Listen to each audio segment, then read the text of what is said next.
Cataclysm, Dark Days Ahead. I want to say this is session 5 of the morbidly obese island prison start. And we're going to see if we can just sort of siphon some fun out of this game. We're really kind of getting to the sandbox part of the sandbox game.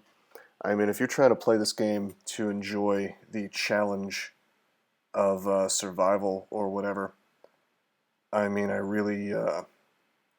don't think you're going to get a ton out of it past the first maybe couple hours in terms of, like, once you've survived your initial push. Hey, Toturi, what's up, man? Uh, yeah, okay, the DBZ recap. Alright, so we started out on this prison island up here, right? We were morbidly obese, completely and totally out of shape. Unfortunately, this game makes you, like, forget terrain, so I can't show off the prison just yet. We did some exploration up here. We went to the gun store that was conveniently on the shoreline after we built a very crappy sort of bicycle boat cart thing, which was a whole journey in and of itself. Got some guns there, grabbed a solar panel, managed to run over the solar panel with our cart, destroying it. Took the rest of our loot back to the prison. We had a nice little cozy home set up in our cell. I went south. I went to this mansion here. This I actually can show off right now. Very, very large structure down here that we've decided to turn into our actual home. This master bedroom with this bed that's actually capable of accommodating our gigantic obese frame. You know, that's our new home right here. We live in this bed. No, see, we started in the prison cell, and we didn't know if the mansion was going to be easily clearable. So here's the DBZ recap, here's the fun part. When we went to the mansion, we explored it, and at first I was using a crossbow to sort of kite the zombies and my cart. It was a whole sort of Looney Tunes kind of thing.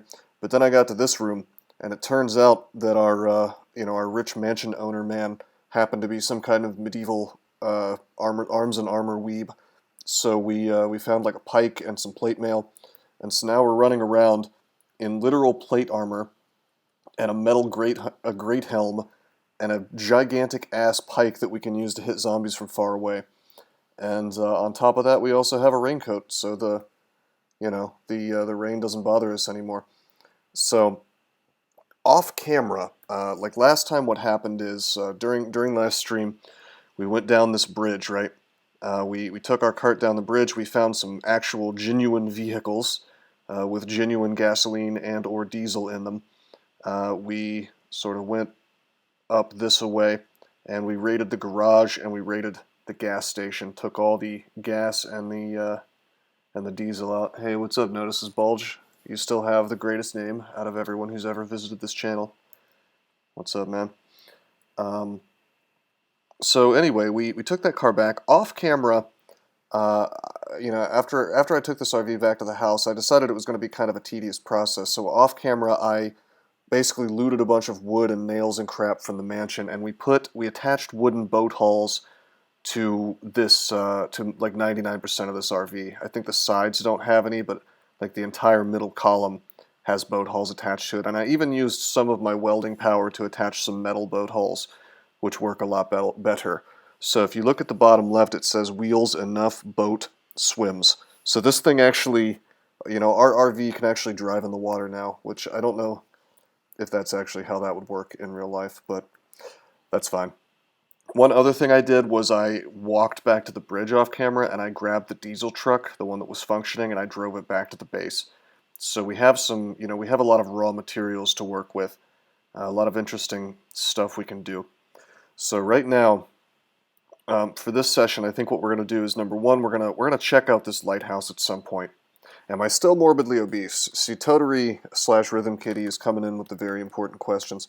I am not morbidly obese. I have not been eating enough. I've actually been eating nothing at all, just water. We are now simply overweight. We went from morbidly obese to very obese to overweight. And the next step is normal. So it turns out that the starvation diet in CDDA does not just kill you, which I still think that would probably be the result in real life. Maybe not, I don't know. Forget this car stuff. We have a new mission, drive to KFC. Yeah. Well, actually, this is the great mystery of this character because he has a junk food intolerance. If I eat junk food, we suffer morale penalties and obtain less nutrition. So somehow Fat Bastard over here became morbidly obese despite having a junk food intolerance. I can't really explain that, but I guess it's possible. Hey, Turbo Cripple, how you doing, man? Anyway, yeah, we're also a pyromaniac, and very ugly and squeamish. We have an awful lot of traits. I didn't randomize this guy. Any further characters I play will probably be totally randomized. New mission, mutate the junk food intolerance away. Is that possible, I wonder? Maybe. We could just, here's the thing. You can get a mutation that makes you oversized without being obese. So maybe we could just go for that. So now, yeah, our mission for today's stream, at a minimum, is I wanna check out this lighthouse at some point. I actually want to check out this dock because there could be something interesting there. And yeah, everything else is kind of up in the air. Although the very first thing I want to do, regional dump, huh, I wonder what's there. Anyway, the first thing I want to do is I want to go back to my prison home, and I want to grab all the stuff from there. We're moving house. So here we go, baby. Remember, I pulled all the gasoline. I pulled all the gasoline out of the. Wait, what's my top? My top speed is 17 miles per hour. There we go. So yeah, we're just driving this RV on the water. Totally normal, guys. Definitely makes complete sense. But yeah, we pulled all the gas out of the gas station, so. Is that car part Jesus or something? Well, check it out. I attached wooden boat hulls and sometimes metal boat hulls, if I could afford the energy, to almost the entirety of the surface of this thing. And we just kind of nailed it to the bottom of the RV. Again, I really don't think it would work like this in real life. You can do this in CDDA. And to be honest, you don't even... oh wait, we're about to pass the prison. To be honest, you don't even really need that much in terms of resources to do it. Like attaching wooden boat hulls really does not take much. You just need like nails and wood, you know. Anyway, let's just back it up here. We will stop the car. Pretty cool, right? Turned his shitty RV into a shitty James Bond car. Yeah, so the RV, I actually pulled, well, I don't want to dive into the water. What's this? Dive into the water? But the frame is just fine here. Why does it think I'm diving into the water? That's weird. Guess we're very wet now. Anyway, yeah, I took the mini fridge out of this thing. I could have removed the bed and the, what is this, like an oven, I guess? It's a hot plate, you know, and there's a couple other things I could have removed. But anyway, what I took with me was I made another makeshift welder. I brought my DIY compendium. I brought a steel frame, and I brought some copper wire. So we'll leave that there for now. You're not role-playing a man called Fat Bastard very well. Well, see, the story of this game, it's, you know, it's him improving himself, right? You know? So I think I'm role-playing it. See, he doesn't want to be a fat bastard anymore. I don't know if you've seen the Austin Powers movies, but in the end, Fat Bastard, he goes on the Subway diet. And, you know, he becomes quite skinny. So that's our mission in life for this guy. And then maybe we'll make him a fat bastard again later. So here's home sweet home. This is our cell with the reinforced door. It's actually nighttime, by the way. I just have a flashlight on. 10:30 p.m. So this is all my hoarded crap. And the goal is to hopefully get all this stuff into the RV and have the thing still capable of floating. Yeah. Anyway, I think that there's a welder in here. Yes, there is. Alright. So our goal, here's what we're going to do first. First things first. Nothing says home sweet home like a corpse in the corner. I see that you I see that you noticed that. Yeah, this is a rotten zombie brute corpse. I don't know how it is that I forgot. Actually, there's 3 corpses in here. Four corpses that are pulped. I think I was probably planning on uh, butchering or dissecting those at some point, and I just never did it. I guess we could do that right now, but we have bigger fish to fry, I think. Let's head on down here. So I grabbed my makeshift welder. Oh, right. I have to go in through the front. Um, okay, we need a soldering iron actually as well. So let me drop the makeshift welder.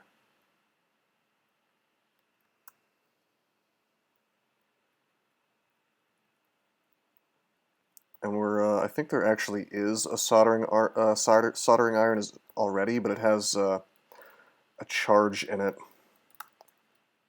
It would be somewhere in this room. Yep, there it is. Where is it? It's in my chair.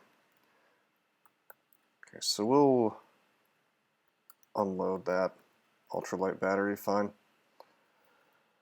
So what we're doing, let me explain what we're doing, is we're taking 2 makeshift welders, and we're taking the soldering iron, we're making a sort of welding station, right?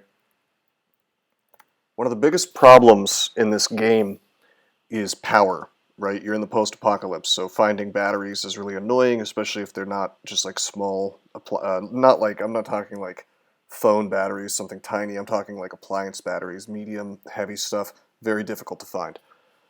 So the way to get electronic stuff working in this game generally is to find a way to hook it to a car.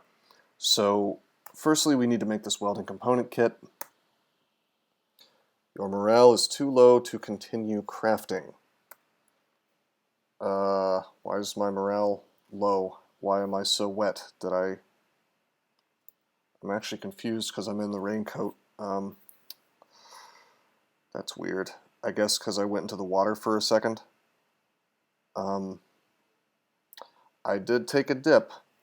We can fix this. This is perhaps the most annoying thing about this game, is the fact that human beings are incapable of being happy if they have clothes on and are in the water. But if I were to get butt-ass naked right now, what would happen is my morale would just skyrocket up even though it's cold as hell. But because I don't want to risk freezing to death, I think we're just going to use the towel. Probably should just carry the towel with me, but whatever. Finish up this welding kit. You don't know the recipe and can't continue crafting. Okay.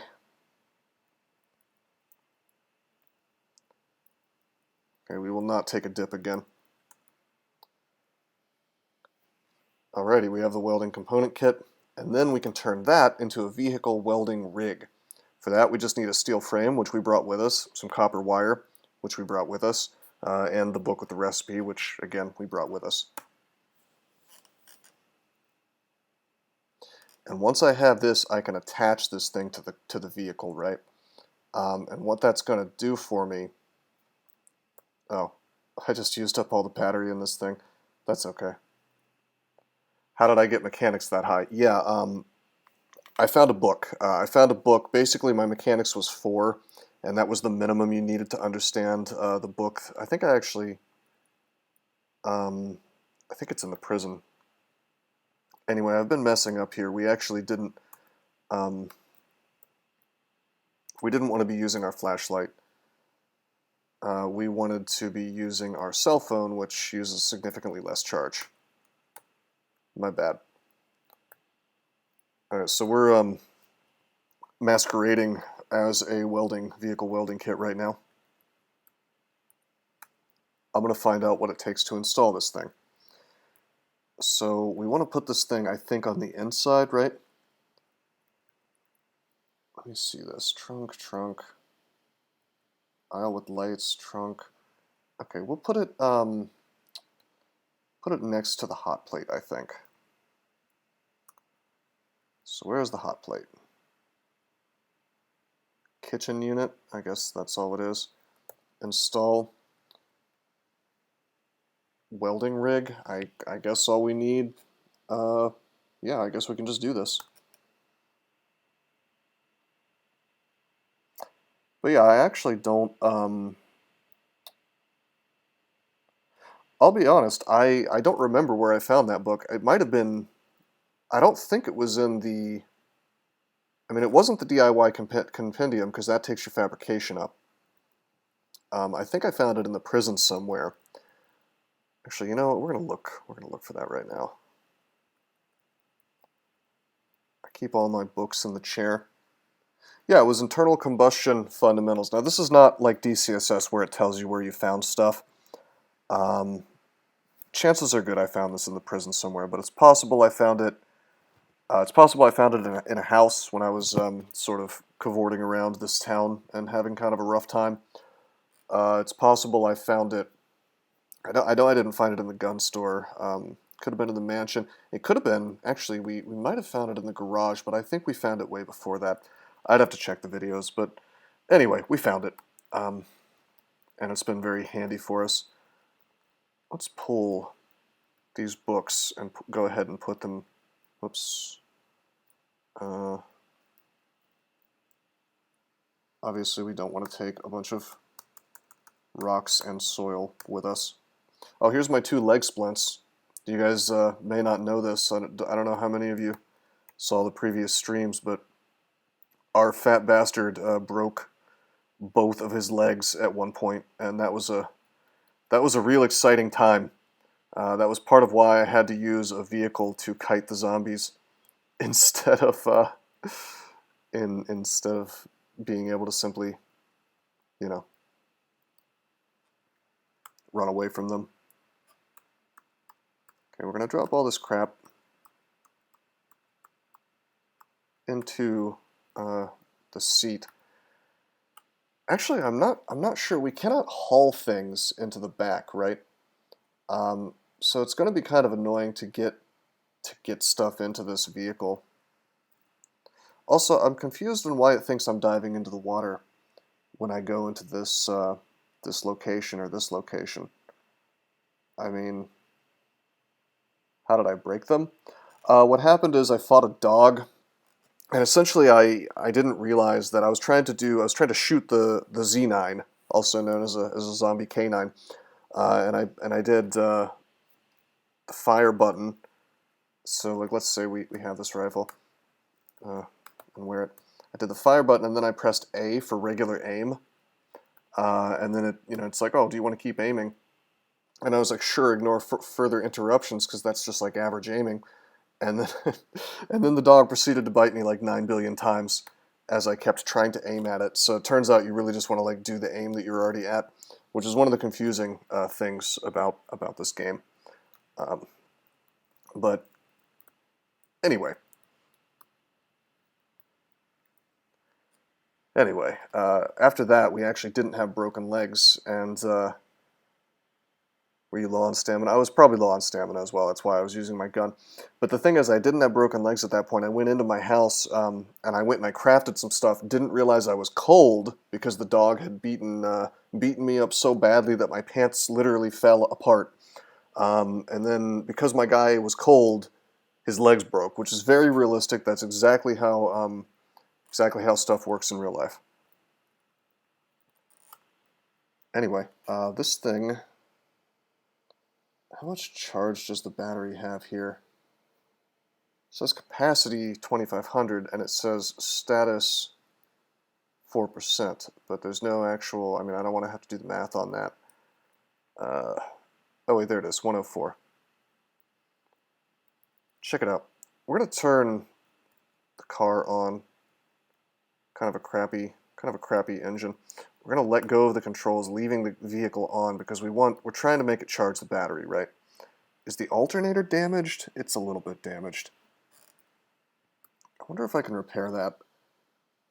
I bet it doesn't charge as well without... By the way, I also built some welding goggles to kind of save time. I did that off camera.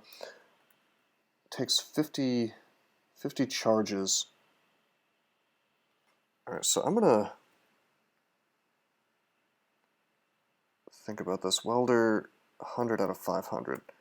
So examine, and I just want to see, is it going to ask me, do I want to use the inboard welding system or do I want to use the one in my inventory? I'm hoping it works like that. Ah, yeah. Okay, welder nearby, or welder. I guess we're going to use welder nearby. And then we're going to check. Yeah, that used up some of the car batteries charged. That's amazing. You once died 10 minutes after a Migo fight because he tore your shirt and chest broke from the cold. Yeah, see, that's the funniest thing is like your equipment gets damaged, right? And then and then you're just kind of owned because you don't realize you're getting cold, but man, you're getting cold. All right, so we're gonna fix this. We're gonna fix this RV up. We now have virtually infinite power. So the first thing we fixed was the alternator, so we recharge faster. At least I think that's how it works. I'm really kind of guessing. Now we're going to... Oh, wait, I have two batteries in this thing. There's a storage battery and then a car battery. That I didn't realize. Well, let's repair the car battery. Welder nearby.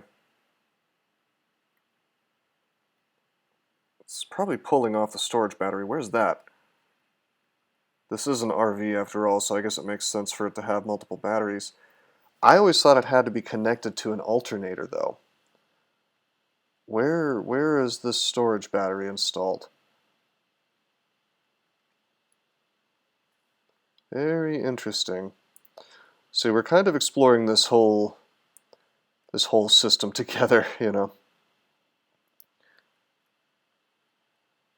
Because I am just as new to to the vehicle crafting system probably as you guys are. But once you've messed with it long enough, it seems like it's well, I don't want to say it's intuitive, but it's you know, it's somewhat easier to understand once you've messed with it a bit. So this is interesting. I'm trying to repair, and it doesn't want to let me restore. It doesn't want to let me repair the storage battery. Do I need to mend? No? That's weird. Wheel hub assembly. I guess I could just repair this. Welder nearby. So the storage battery is definitely charging up, but I see it's definitely damaged. I really don't understand why I could repair the car battery but not the storage battery. Storage batteries are no longer repairable. Yeah, that's one problem with the development of this game is, my God, they just keep making it more tedious. Thanks, Kevin, indeed. Unfortunately, this project is kind of in the thrall of a guy who he thinks that, well, he calls it realism, but I call it faux realism. Um, I don't know. It's like a priority for the current development team of this game, which is why I say I think the game is very eager to be forked, so to speak, because it doesn't seem like what's being developed here is a game so much as it's some kind of like wannabe simulator. Okay, we need a wide wheel if we want to repair. It looks like actually, wow, we've been driving with only three wheels. This is totally destroyed, I think. That's interesting. I didn't even realize that. Huh. Super glue. That's what I needed super glue for. I remember I made that a while back. That'll be handy. Alright, well anyway, let me take this crap and move it a little bit. Inventory management and food defrosting simulator. Yeah, pretty much. Okay, here's what I want to do. I want to totally get on the dock, you see.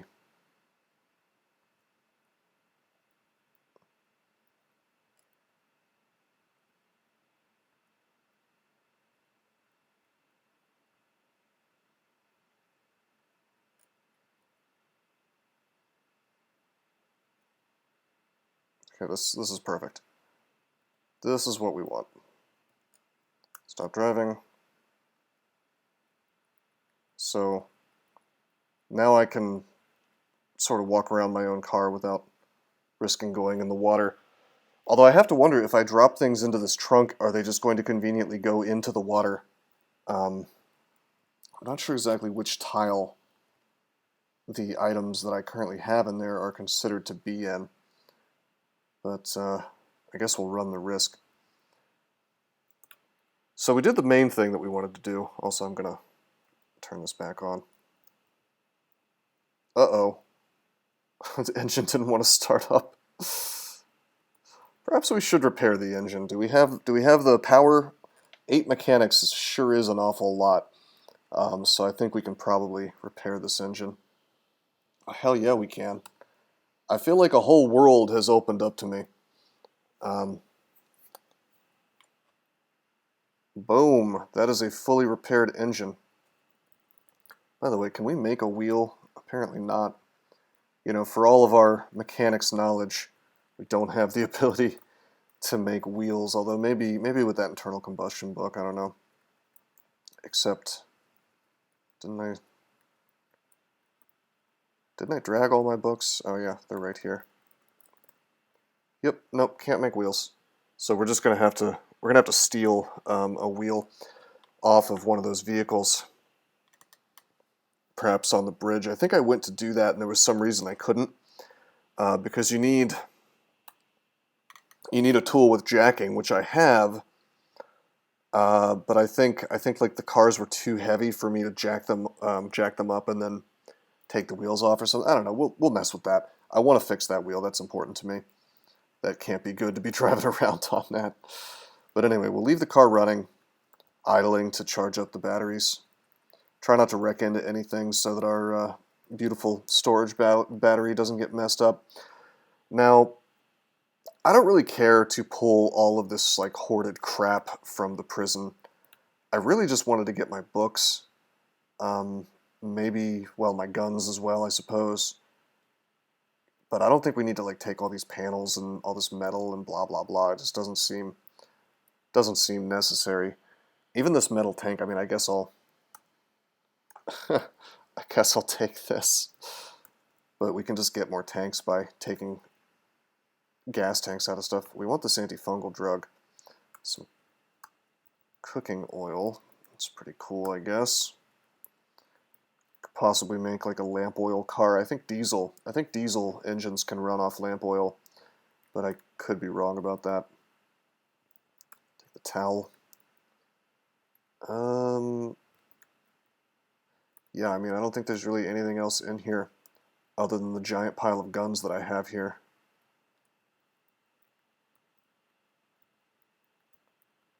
Really trying to travel light, because who knows, you know, who knows exactly how much weight is going to make this thing just fall apart. Okay, I actually want this stuff as well. Ropes and whatnot. Inventory management indeed. Take the washboard too.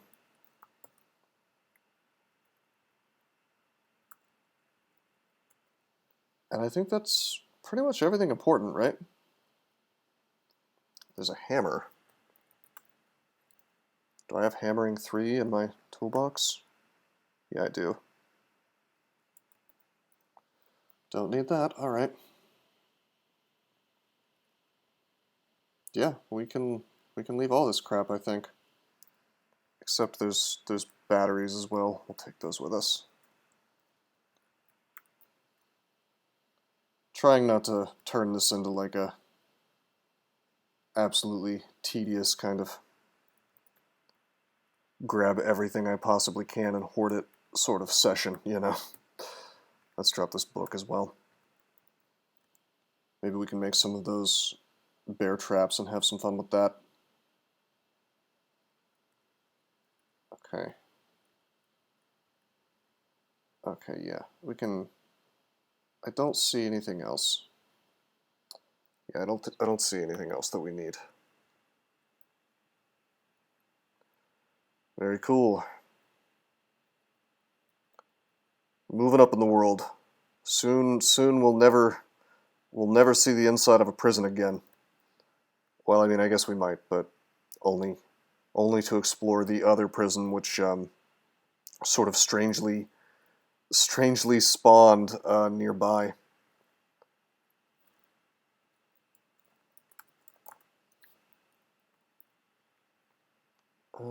I want this stuff too.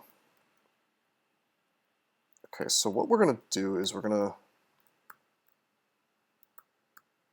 this is really strange. See, I can't haul inside vehicles, so I'm not. Am I really gonna have to pull things one by one to drop them to drop them into the trunk of this vehicle? So usually there's like an entrance in the back, right? I guess what I could do is I could turn the car around, and have this side door open up. Alternately, we could just like throw another door on the other side.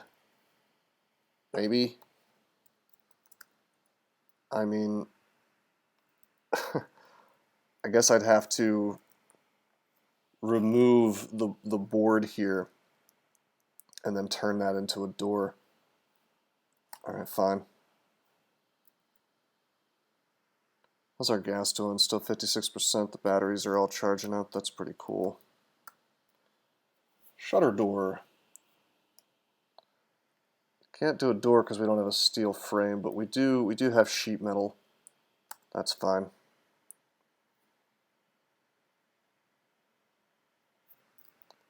Alright, sick. Boom. We have a door. Boom. And technically that's a trunk. So we'll put all this crap inside. What? You drink your animal cooking oil? No, no. No, no, no, no. What? How did that happen? My morbidly obese, formerly morbidly obese man could not resist just drinking some cooking oil. Alrighty. Very good. Put all this crap inside. There's probably I see some garbage in here that I probably shouldn't be taking with me. But it's all fitting into the car, so. Alright, so we put it all in. There's a cudgel here that we can leave behind. Wow, there's a fish just right here. Can I kill him with my pike? I'm gonna kill a pike with a pike. No, he's not coming. He ran away. Alright, does it still float? It says it still floats. That's amazing. In fact, I'm kind of confused because it says that the water acceleration and the water safe top speed is actually faster, I think, than it used to be. If you go in deep water in your armor, do you die? Well, technically I was underwater before, and it didn't kill me, so perhaps the game is a little questionable in that way. Pretty sure that's called drowning. I mean, if you hang out there long enough, I'm sure you drown and die, yeah. But, let's turn off our flashlight. It is now 2 in the morning. Our guy is a little bit tired. By the way, I'm not sick anymore. Take control of the RV. Let's turn on the headlights, I think. Yeah. Alright. Our maiden voyage, or I guess it's not our maiden voyage, it's our second voyage. Kind of hard to see what's going on here. If I wanted to, I could turn on the dome lights and see what's on the inside of the car. I could turn on the aisle lights and see in the back. It's not really that helpful. Now, I am sure that there is a way to put lights back here and to the left and to the right. I just haven't done it yet. But as you can see, what this is really doing for us is letting us see in front of our faces. I could also just use my flashlight to see around me, I think, if I wanted to. In fact, why don't we do that just to see? Sure, we'll put in the ultralight battery. Yeah, so I see a little bit more around me, but because this is an RV, either the mirrors have been knocked off or there just aren't any. Now I see there's inboard mirrors. I probably moved them from the outside to the inside. But I'm sure there's some way to set up mirrors to where you can actually see behind you. I'd like to shorten this thing up. You know, this vehicle is a little bit long, or perhaps maybe just a little bit wide. I mean, it's probably bigger than it needs to be. But you know what? It's gotten us this far. All right, what do you guys think? Should I... Here's a question. If I go to the bridge, I wonder if it'll just... It's all on the same Z level, right? So I should be able to drive directly onto the bridge if I want to. I was talking about both the character and the vehicle. Alright, so our vision kind of sucks here. What's our top speed? Safe as 18 in the water. This is kind of silly that I'm just driving an RV across the lake. Okay, so a lot of bird poops here. We can see a bunch of fish, by the way. Seems legit. Oh yeah, I am wielding the pike, aren't I? It's just stuck it out the roof. I mean, I have to wonder if I opened up a door, could I just spear this goose on my way through? Realism, hell yeah. I mean, that's a pretty hilarious visual. I'm like jousting geese in my RV. But hey, that's going to be a nice source of food, I think. And also 100% realistic. Yeah, we can't craft inside the RV. You did it on land while driving a bike. That's awesome. See, to me, that's the true, what do you call it? It's like the true sort of potential of this game, if you ask me. You know? Is just a game where wacky stuff like that happens. But instead, it's, you know, they want to make it super duper realistic or whatever. Okay, we gotta be a little more careful. Let's slow down.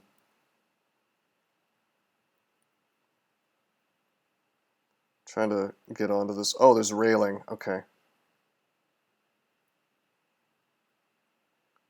Remember, it's 2 a.m., so...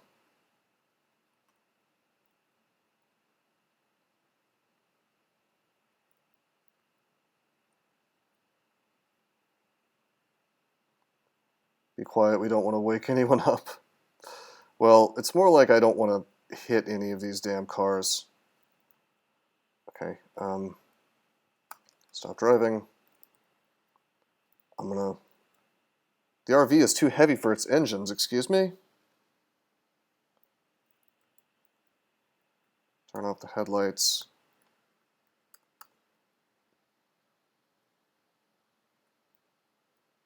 No, it seems to be moving just fine. Oops.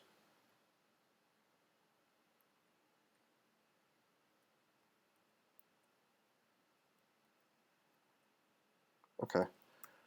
That's kind of weird. Huh. I turned it on, I turned it off, I turned it on. But I basically, at one point, I got this weird message that said the RV is too heavy for its engines, and that doesn't make a lot of sense, does it?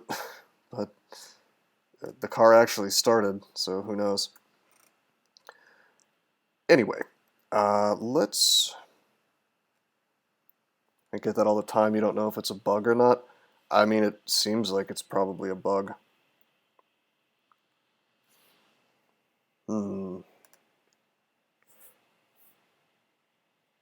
It's not too heavy to sink. Yeah, exactly, I know, right? Alright, so I wanted to siphon gas from this, but it looks like I already did. I'm going to remove one of these wheels, because this vehicle doesn't have any stuff, any gas or any drivability to it anyway. And I'm just curious if I can use that wheel to repair this wheel, even though it's not the same. It says no, you need a wide wheel. Rename your car into something funny. Ah, good idea. I named the stupid little cart the Malcolm Rose Gaming, so we can't use that. We're just going to call this one the Wide Load. I think that's an appropriate name. I wonder if I try to put if I try to put 17-inch wheels on this thing, if it's gonna... I mean, will the 24-inch wheels not not work? Or could I just put extra wheels on it? Would that be, because my understanding is that if you put more wheels on a car in this game and then you make them steerable, what happens is eventually your vehicle can just sort of turn without moving. It just kind of turns like how a tank can turn in position. And I'd like to try to make that happen, but I'm reticent to try to do that with wheels that are not. Here we go. You take control of the wide load. The wide load's engine starts up. Hell yeah. But yeah, I'm reticent to do that with with different sized wheels. So let's turn the RV into a tank. I'm fully intending to do that. Although we would need to basically replace almost everything, I think.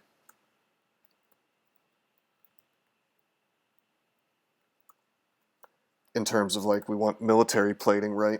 Rather than, hold on, let's turn off this flashlight. Let's turn on the cell phone. Just have the shitty RV base with a giant cannon on top. That's kind of cool, I guess. If you can make a car that uses casters instead of wheels. Honestly, I bet it's possible. These are more 17-inch wheels. I can't siphon any gas from this thing. I'm just basically, this is Mad Max type stuff right now. We're essentially trying to take stuff out of this vehicle. Oh, hell yeah, that's a steel frame. We can get as many steel frames as we want, to be honest. It's really handy. In fact, we could take off we could take off these wooden boat hulls and make them metal. Basically a car hobo. That was always my plan. That was always my goal in life, really, was to become a car hobo. It's just kind of funny because we could, honestly, why don't we just repair all the problems with this car, Because we have so much power now, 8200 charge. You repair the wide loads frame. Hell yeah.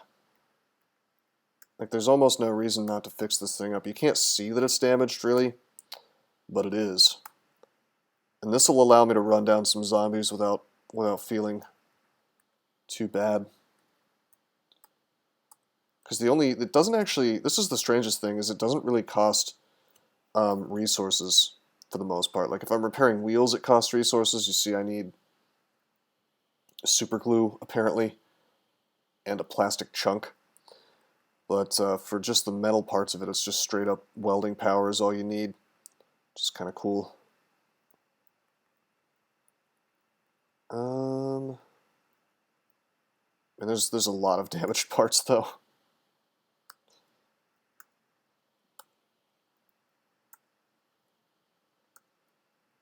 Are we running out of power? Just gonna look in the storage battery. It's still like 7,700 power. It's like I basically have unlimited power. It's great. Amazing, really. Sadly, we can't. We need plastic chunks if we want to. Actually, hold on. I can fix that. Check this out.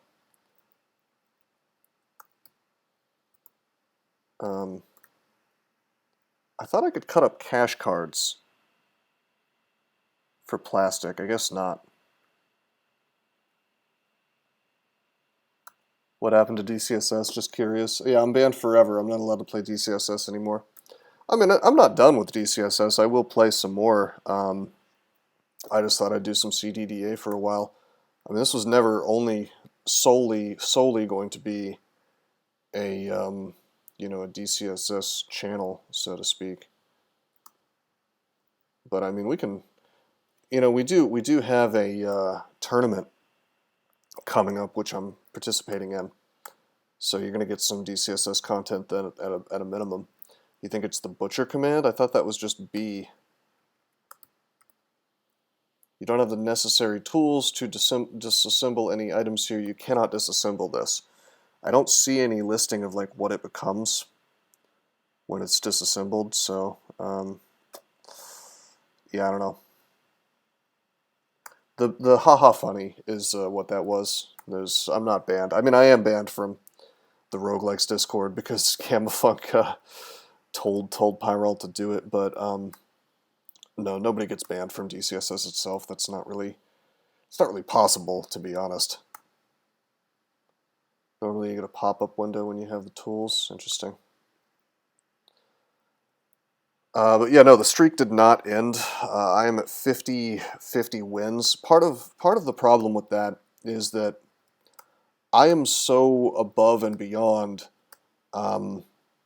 every single existing streak other than ZXC's, which is maybe like, I don't know, like 17 wins behind mine.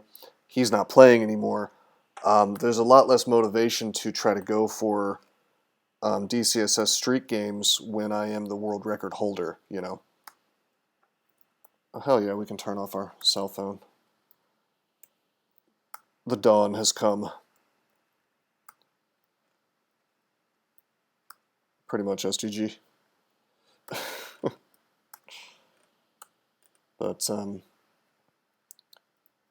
I'll probably, just for fun, my team's probably going to go for first place, but it's less of a dream team than I had in the .22 tournament, so it'll be a little more fun this time, I think, on account of the fact that it's going to be more challenge. No homework this weekend. Nice, man. Also, happy birthday. Sorry if this is taking a while. This is, I mean, this is one of the interesting things. Like, you would think that there would be, let's talk about quality of life in game design. You would think that there would be a button that says, look, repair every single piece of the car, you know, as much as is possible with your current set of items. And then that button tells you, all right, these are the resources that are going to be used. What does this switch between tiles and ASCII? Well, what's going on here is I am on a bridge right now, and then I go into the vehicle menu, examine vehicle, and that's ASCII. Now, I don't know, I bet you could, honestly, yeah, somebody should make a tiles version of this, and maybe it exists in the game and I just don't know how to turn it on. Because there are some things like that in this game. Interface things, ways to customize the interface. Didn't they ban the main tiles guy? Okay, so the drama with that, and man, I gotta tell you, CDDA, if you thought DCSS had drama, ooh, you know, the way these people handle GitHub GitHub threads and whatnot, just wow.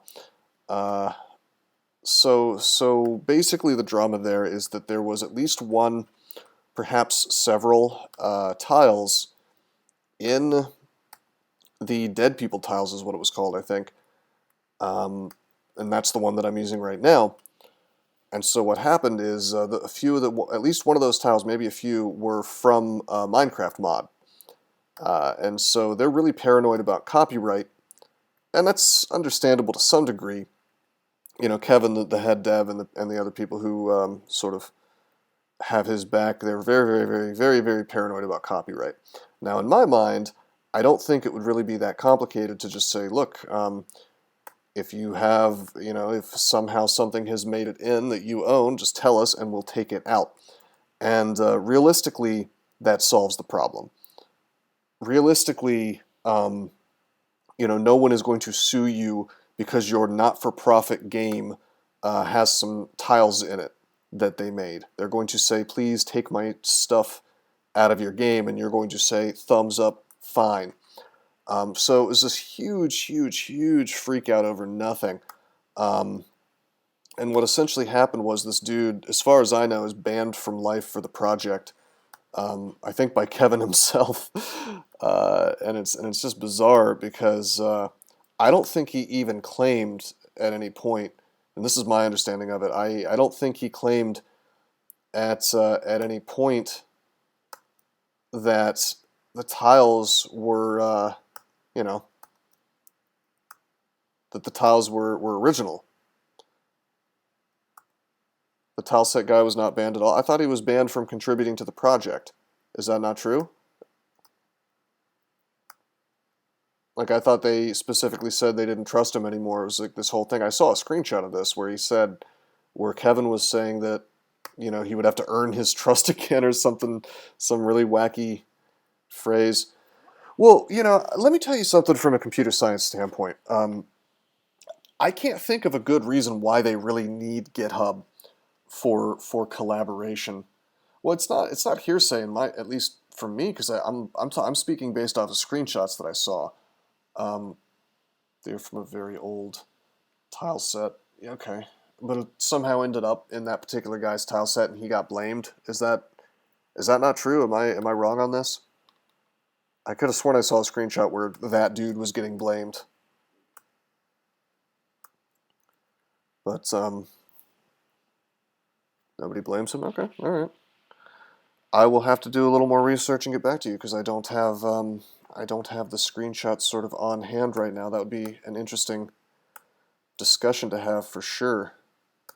But from a computer science standpoint, GitHub, they don't like, nobody can stop you from using Git to collaborate on a project. They could host this thing.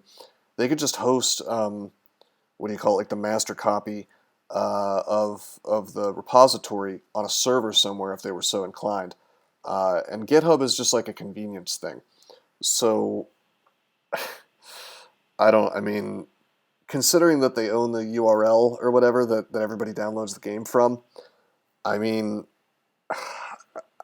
honestly, like if you're worried about your project randomly being taken down, you shouldn't be using GitHub anyway, because GitHub does not have the best track record with this stuff, you know?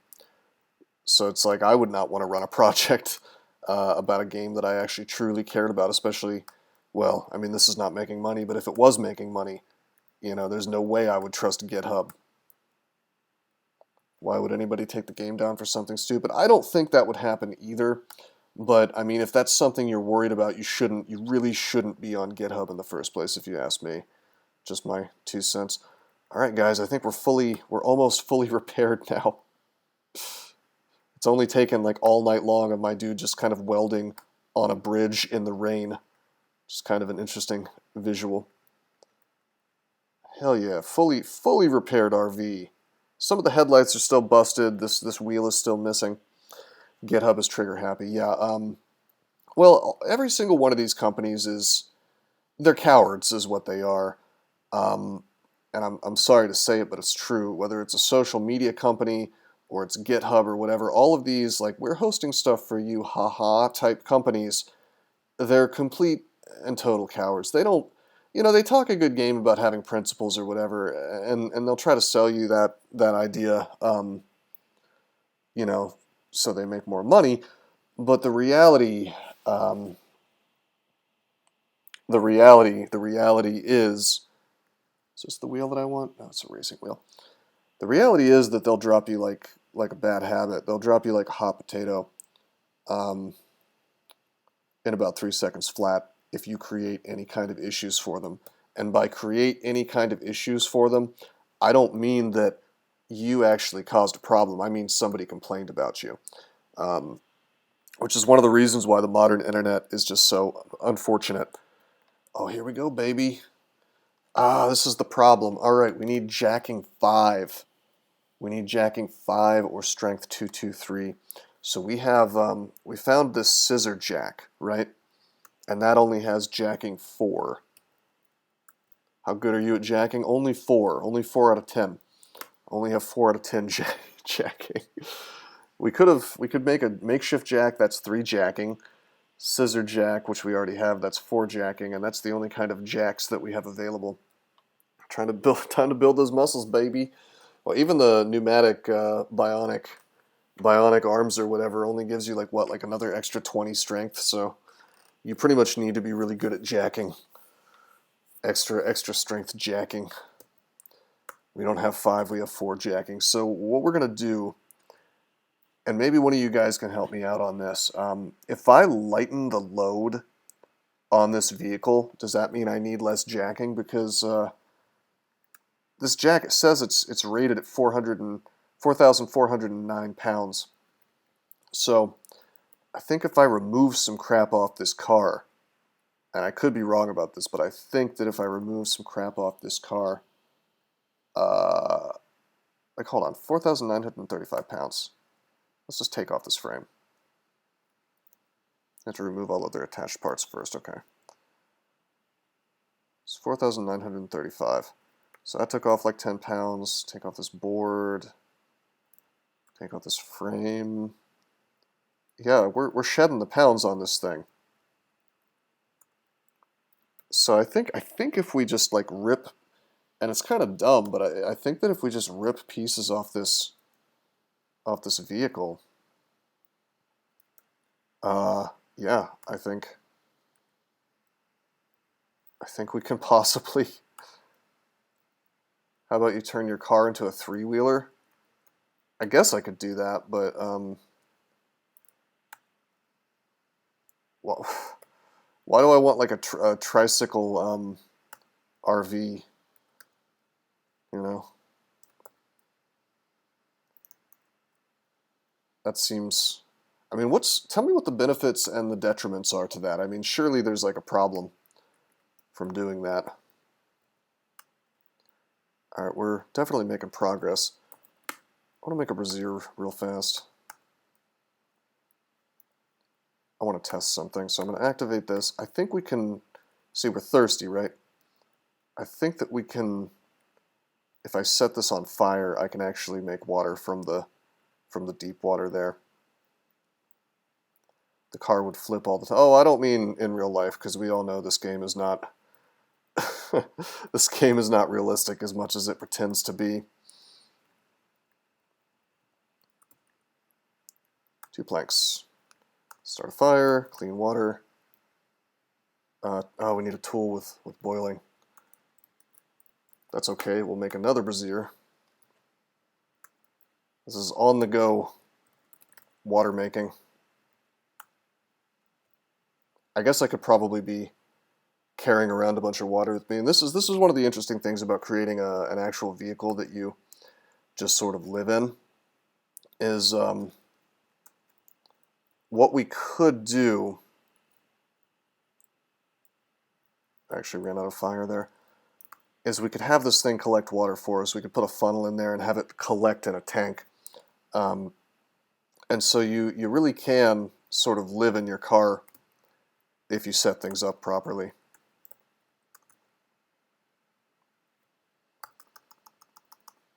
There we go. Still overweight, so I don't need to worry about eating. Alright, so I want to look again. A scissor jack. 4,409 pounds. It seems like we're making some progress lowering the weight of this vehicle. And this is just going to be kind of educational, I guess, in terms of like, is it possible to lower the weight so much that your crappier jacking tool can deal with the problem. Sadly, this thing doesn't have any fuel in it, but that's okay. And honestly, if I need any parts or any kind of metal or anything, at least that'll be available. Oh, hey, this storage battery is in totally good shape. Actually, let's talk about this. This is interesting.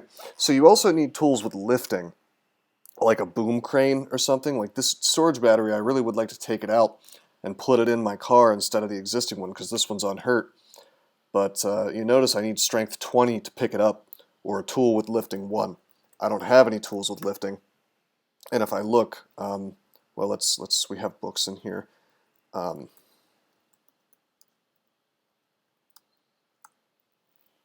Hold on a minute, where is it? Okay, internal combustion fundamentals. Where's the DIY? Yeah, okay, it's there. So we can see both of those. So let's see, Q, lifting. No recipes. We have 8 mechanics. We have a couple of really nice books with like fabrication stuff in it and mechanics stuff in it, and yet nothing that has the lifting quality. So I know that on one of my test playthroughs, yeah, it could only be in the lower tier books. I know that on one of my test playthroughs, I found what I found was that there was like a boom crane attached to a truck in a farmhouse. And so what I would like to do is perhaps go look for one of those, because we can just scavenge what we need, you know. Telescopic crane, but it's in one of the books. Yeah, dude, we're shedding the pounds. 4389, 4389. We're getting real close. Actually, no, we're there. Time to test my theory. Can I do it? Yes. Alrighty. Tool with jacking 4 required. So that works. It's kind of tedious, but it works. I kind of want to take off every single one of the wheels. I think we can attach wheels onto the car as like spares, you know, which is of course nice.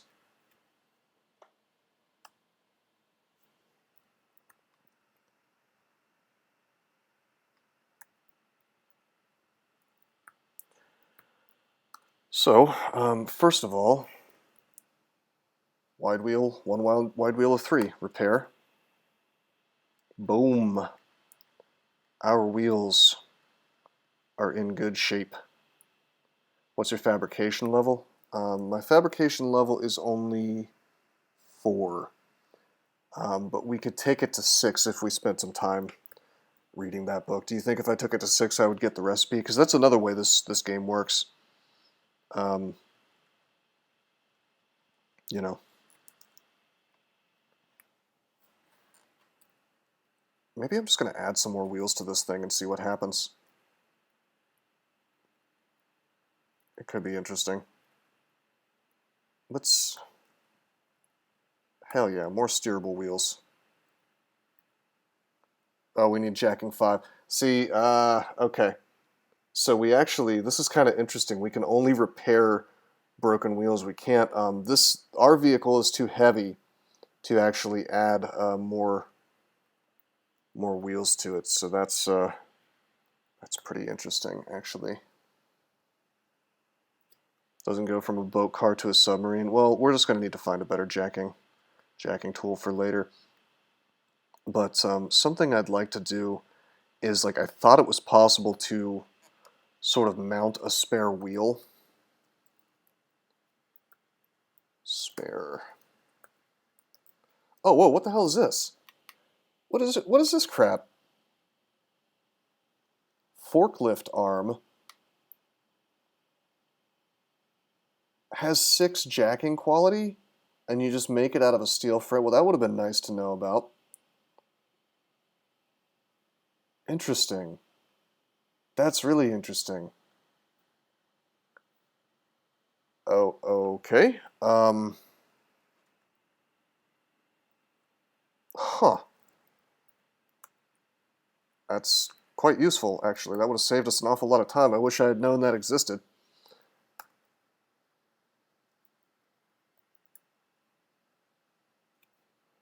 Our dude is very tired. Okay, we have a forklift arm now. So, but I doubt you can use the forklift arm on your own vehicle. Nope, it's good for jacking. Whatever jacking is, totery. Jacking 6. See, now we need jacking 6 for this. But that's interesting.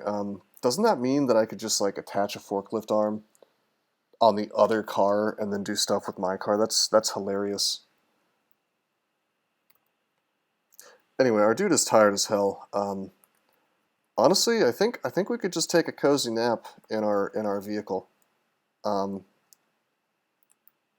don't think there's anything stopping me from just wearing a blindfold. And I mean, our guy is hungry, but hold on, let me take that off real fast. It's like there's no enemies around, right? Is there anything for me to eat? No, there's not. Whatever, I'm overweight anyway, I don't need to eat. Let's just, like, engorge ourselves with water real fast. Which suffices for the time being.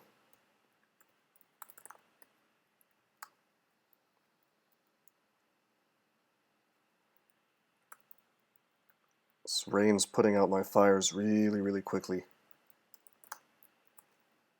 Luckily, I brought a bunch of planks with me, which was, to be honest, kind of an accident, but that's fine.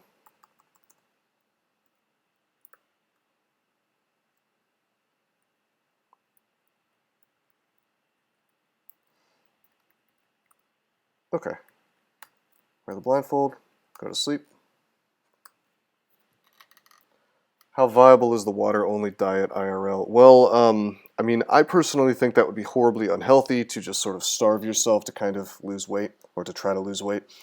But Wesley was, my buddy Wesley came in here the other day and we were talking about this, and he told me that he had heard of some guy who, under the supervision of doctors, who was morbidly obese, supposedly had spent like 30 days not eating, and he just like shed off the pounds super, super fast.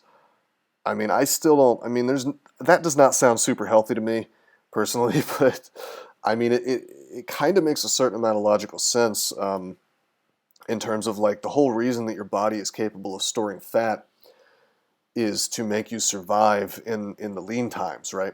It's so your body can eat itself, instead of you just like running out of power, so to speak, and keeling over dead. But yeah, I mean, I can't imagine doing that is good for you. There's a lot of systems shock involved in there, so to speak. Like Turbo Cripple said, it's the heart attack.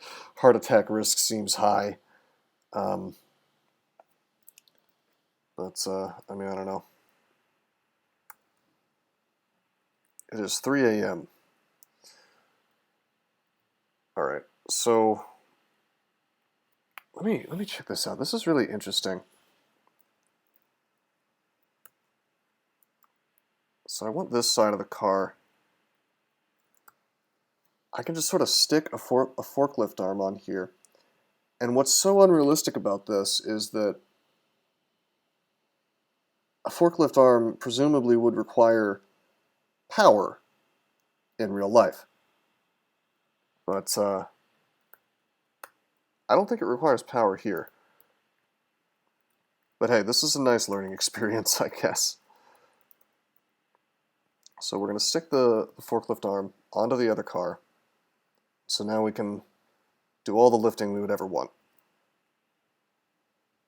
Wow, that's amazing. Look at that. It's sideways. It's not even attached to the car, but it is attached to the car. That's some good tile set action right there. Okay, hold on 1 second. I'm getting annoyed by holding this this crafting, this water that I was making, so let me just finish that real fast.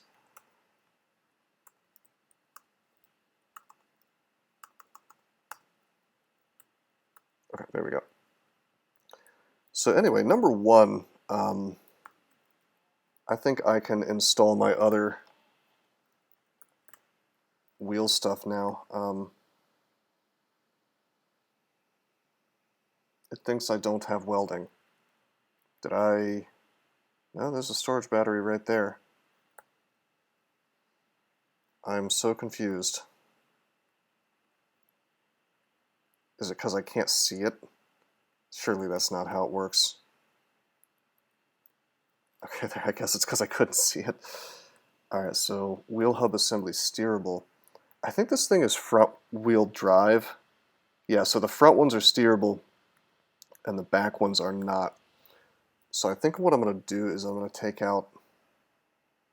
I'm just going to make the back wheel steerable. This is going to be awesome. Every single wheel in this thing is going to be... So we're turning this... What we're basically doing is turning this into an all-wheel drive vehicle. Oh, this is so fiddly, though. It thinks that I don't have a tool with jacking 5 because it's not quite in the right position. this particular tile, wow, that's frustrating. This particular forklift tile has to be within has to be within four squares of the exact tile that I'm working on. That's wild, is what that is. Really, really interesting, I guess. So what we would have to do, check it out. There's got to be a way that this would be, this could be made less tedious. So what we would have to do is this.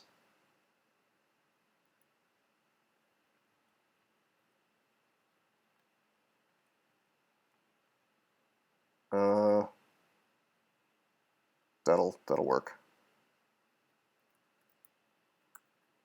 I think. That should do it. And if this doesn't work, then I'm going to be deeply, deeply confused.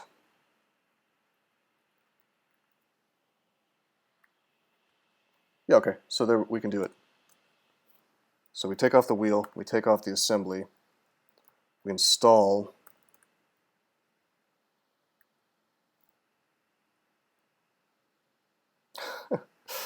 hold on a second. It thinks I don't have a welder again.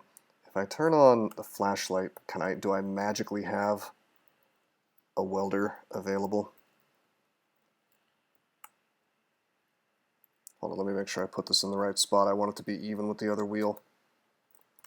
Yeah, it thinks I don't have a welder. We're going to fix this right now. Check this out. I'm going to make a door.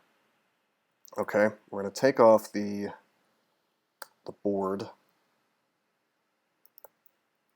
We're going to install. We're going to just install a door.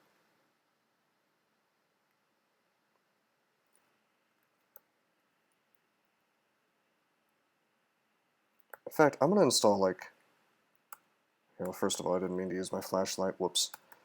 I'm going to do that to every single one. I think that's going to cut down on the weight of the vehicle anyway.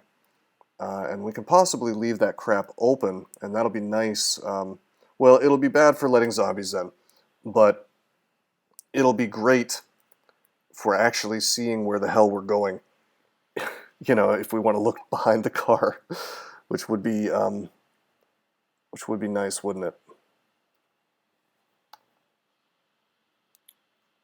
So we're going to cut out all the walls. We're going to install some more doors here. I'm curious, if I put doors next to each other, is it going to be smart enough to open up all the doors at the same time? Can I also use an indoor mirror? Interesting. No, they're three different doors, whatever. Okay, all of this, just so I can see my welding array or whatever. Boom. Soon we're going to have an all-wheel drive RV. It's going to be beautiful. It was a whole hassle, but we're making it happen. Take out the wheel hub assembly. Put in a steerable wheel hub assembly. My God, it swims. Oh yeah, no, we had swimmable RV for a while now. Now we're making an all-wheel drive swimmable RV. Actually, Eat My Ferret, now that you're here, maybe you could explain, is it possible to mount a spare wheel? Because what I'm doing is I'm kind of trying to use this vehicle here. I'm trying to take off all the wheels and sort of cannibalize them and turn this thing into a really, really fun tank of a vehicle. It's possible, yes. And I must be missing something. Okay, take off this wheel. See, I want the totally uninjured wheels, Because, one of the worst things that can happen is if your wheels get messed up in the middle of a fight. Alright, we've been messing with our car for a long time, so I'm going to stop doing this. Check it out. Before I do that, Let me just move this wheel further away. It'll use the closest wheel, I think. And we're just gonna put the totally not hurt wheels on, and then we're gonna go do something fun. We'll go fight some zombies or something. But we're gonna do it with our new and improved four-wheel drive car with completely unhurt wheels. The handling will be amazing.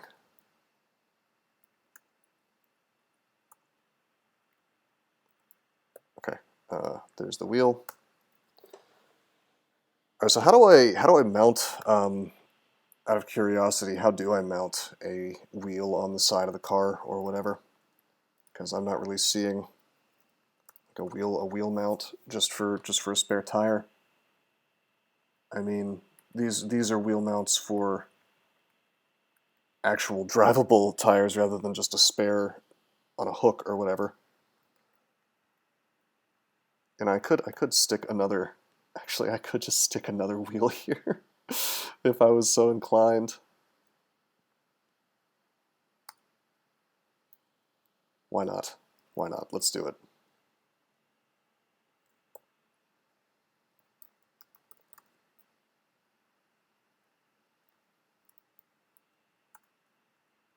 It's weird, it doesn't want to let me do it. We put a wheel hub assembly steerable, but then we can't put a wheel there.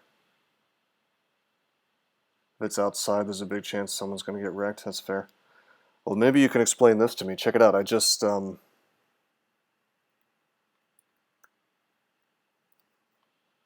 hulls act as wheels. Oh, do they? Oh, so you can't put a wheel where a hull is. Okay. Okay. Okay. Okay. I'm learning things.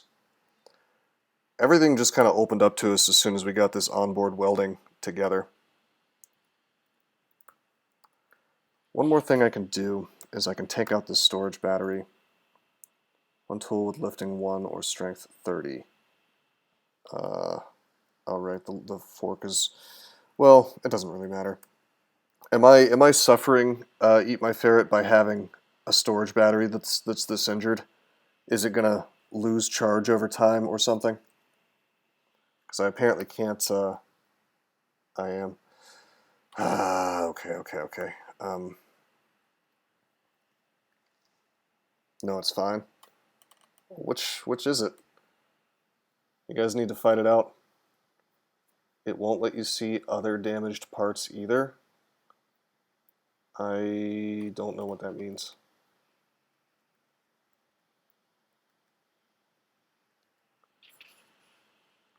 But the problem is that if I were to pull this out, hold on, how's the actual battery on this car doing? Only 50 charge? Damn. It's only leaking if it shows star X percentage star.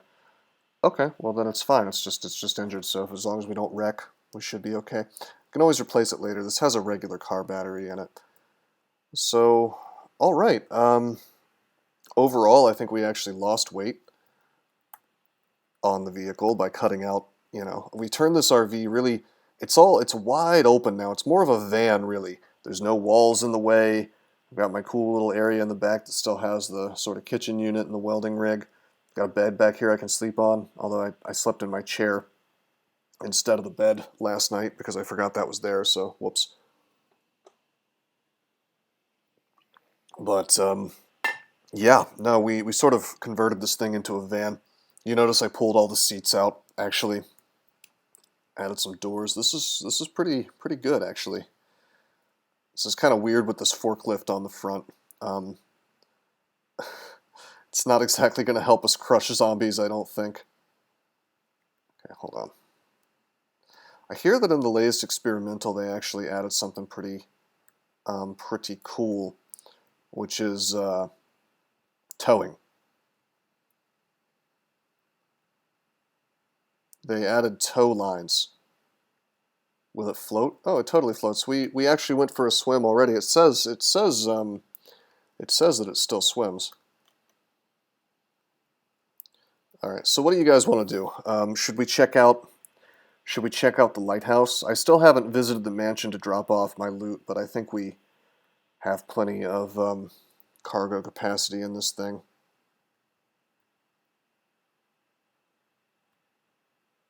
Actually, you know what?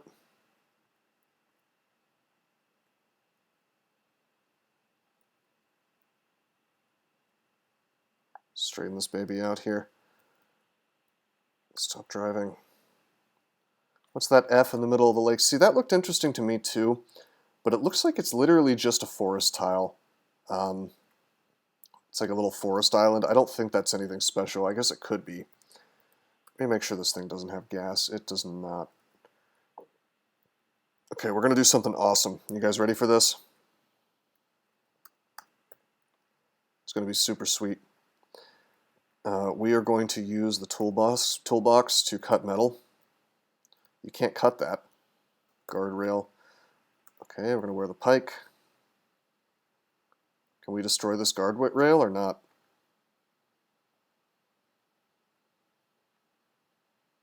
Alright, I'm officially upset. I wanted to do something really awesome. Oh wait, no. Okay, we can do this. It just takes a minute. It's going to be great. We're gonna jump it. We're gonna totally jump this. And you know what? We'll check the little island out too. I just got to get this stuff out of the way so it doesn't mess up my car.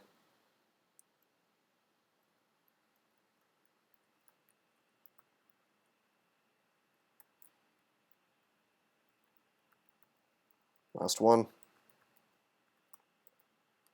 Hell yeah. You guys ready for this? The wide load coming through.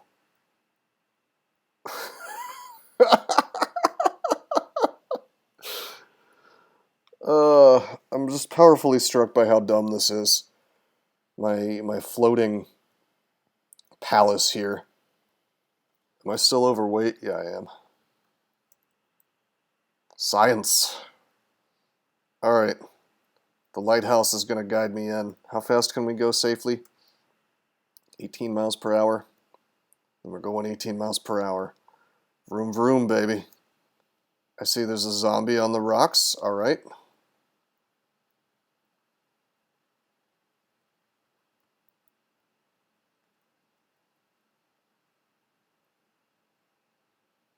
Decayed zombie sinks into the deep water. Bro, you better not mess up my car. Looks like you have to pull a spare tire carrier off of a 4x4 car. You can't craft one for whatever reason. See, that's silly because it's just a hunk of metal, you know. Okay, well, first of all, we found some rope, some long rope. That's cool, I guess. You hear a crash X2. Oh, he's fucking up my car. He's attacking my car from underneath. There he is. Son of a bitch. What did he do to my car, I wonder? See, now I gotta check every single component. He messed up the forklift arm a little bit. Okay. Is that all that got messed up? He doesn't even sink. No, he does not. No, he does not. Alright, I guess we're fine. Paranoid here. It's my beautiful vehicle. I can't let anything bad happen to it.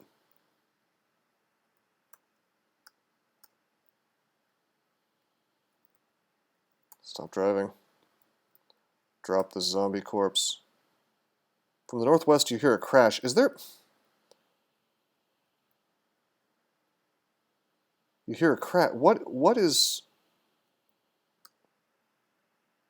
Is it hitting my car? Is that what's happening? Is there something... Oh my god, I'm so paranoid. There's an item here, but that's just the pile of zombie clothes.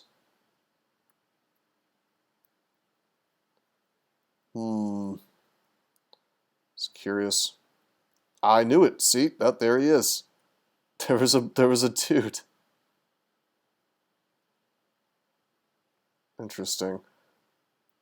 We're in a park, like, on another side of the island, so the zombie stops harassing my poor wide load. Let's, wield our pike again. Sneaky-ass zombies. Yeah, see, they're less interested in killing me because they know they're going to have a hard time doing that in my plate armor. Stop driving. How does underwater combat work? I imagine it doesn't work too well for the player, if I had to guess. Smash this corpse. So there's a zombie somewhere around here. Hard to say exactly where,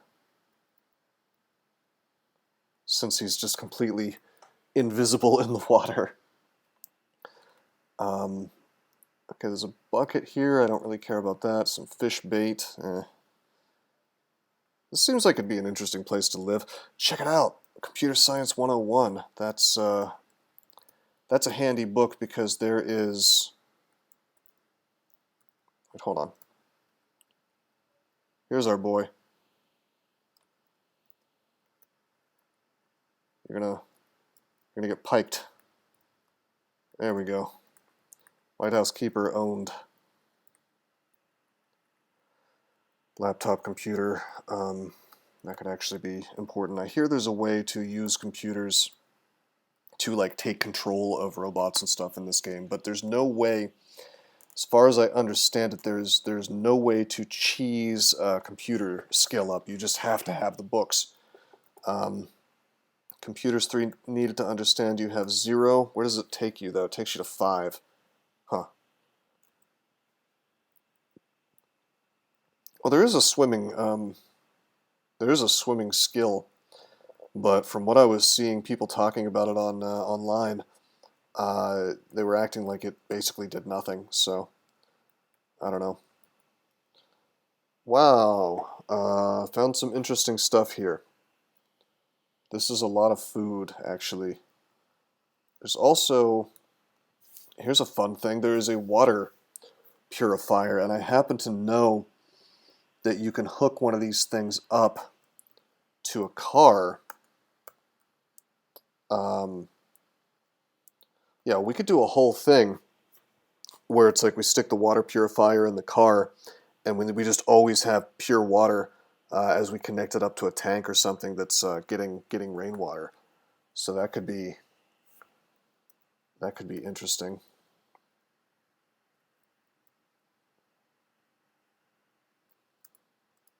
Wait, is there 90? What? Oh, that's insane. There was 90 clean water in there.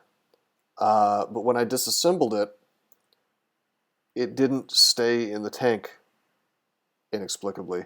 So that's a bit of a waste, but that's not a big deal. Yeah, I don't... I think most people basically just stay out of the deep water in terms of the swimming skill. Eat my ferret. I don't think people are all that interested in fixing it or whatever, on account of the fact that there's no real benefit right now, as far as I know, for the player to go in there. So maybe if there was some kind of area that required you to swim to get to it, that might behoove people to fix the code or whatever, or to at least kind of learn about it. But anyway, we disassembled the water purifier, and instead of getting a water purifier, we just kind of got parts. So I guess you kind of have to rebuild it if you want to put it in a car. Maybe I was wrong. I don't know.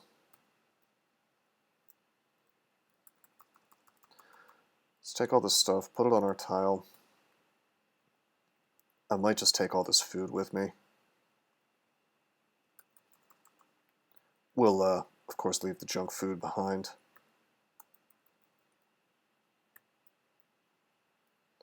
So the cakes, the maple syrup, the molasses, the mustard, which... Alright, I have a complaint. Mustard is not really junk food.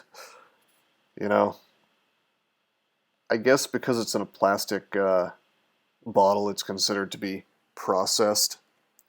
But I mean, yeah, you can make mustard very, very cleanly. There's really nothing wrong with it, as far as I know. In fact, I doubt modern mustard, even in like plastic bottles and stuff, is really all that processed. I mean, it might have some preservatives in it, and they probably throw soy in there because they throw soy in everything. But whatever. I'm just like sort of letting myself fall into that dark trap, which is paying attention to realism in this game. Don't do that. It's the path of suffering, is what that is. Okay, we're gonna put all this food into the car. Be nice if there was a move everything kind of button. I'm gonna move some stuff from one trunk to another trunk, basically. I guess I should be kind of careful about this because it's on the water to some degree right now. So I could very easily sink my ship, my RV ship. But on the other hand, I think we have a lot of wiggle room. We have like a billion hulls on this thing. Comma is the move all button for advanced inventory. Okay, thank you for the heads up. I guess that does exist. I stand corrected. Okay, let's see what's up here. Butcher knife. I think we already have.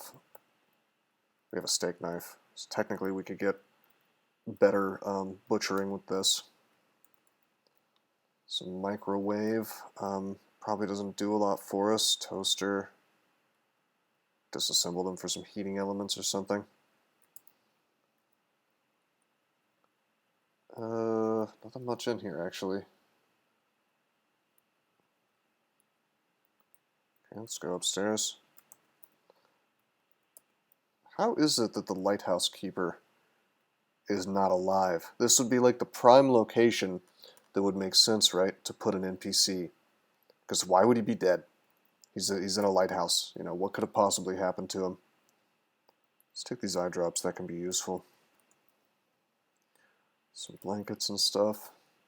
Suicide, maybe? I guess. There was a decayed zombie, and then there was him. So I guess there were two people here. And I guess because spoilers, the thing that's causing the zombie infestation is sort of in the groundwater, so every dead thing becomes a zombie. I guess that would explain why there's zombies here. Well, I will say this: after this world was created, I went into options because I didn't know that it was an option. I turned on this thing, random NPCs, so we might run into some soon. Although, because we haven't really gone off where we, this part of the map, we haven't really left our general starter area. I suspect that NPCs won't spawn until I go kind of outside of it, but maybe not, I don't know. We're already wearing winter gloves. Energy cola we don't need. Sushi made easy. Hell yeah. We're gonna become a sushi chef of the apocalypse. Can bring your cooking skill to 4. Very nice. That better be fun to read. You know that learning about sushi is fun. No, it doesn't give us any morale, but it doesn't take any away, so that's fine. Might try to subsist on a diet of fish at some point. Okay, going up, we've found a bunch of other stuff, actually. Pull all this stuff up. Scorecard, I don't need those. Survivor's note. Let's learn the history. Haddensbrook rebuilt around fungus. They eat gray apples and spread it. Haddensbrook. Well, the only city that we know the name of, is Weir. So we don't know where Haddensbrook is, but I guess that assuming this thing hooks up to the stuff in the actual game, maybe maybe there's a bunch of fungus enemies there. There's a flare here. I don't think we really need that. I guess I could take the pickled meats, but what I'm really interested in is wait, Under the Hood. Do we have a copy of Under the Hood? I don't think we do. Advanced Electronics, Fletcher's Friend. Hell yes. We may just spend some time reading in here. Although I screwed up by destroying that clean water. We have enough food here to survive basically, I don't want to say indefinitely, but a really long time. In fact, why don't we eat some of these pickled meats? Hell yeah. Vitamin A deficiency. A lack, and here we go, the beautiful realism of CDDA. It keeps track of your vitamins. A lack of vitamin A in your diet will progressively worsen your vision. Where do we get vitamin A from? I wonder.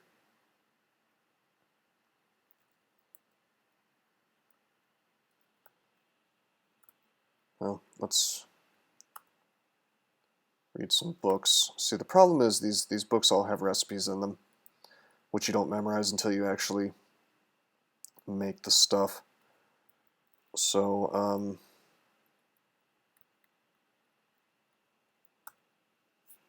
oh wow.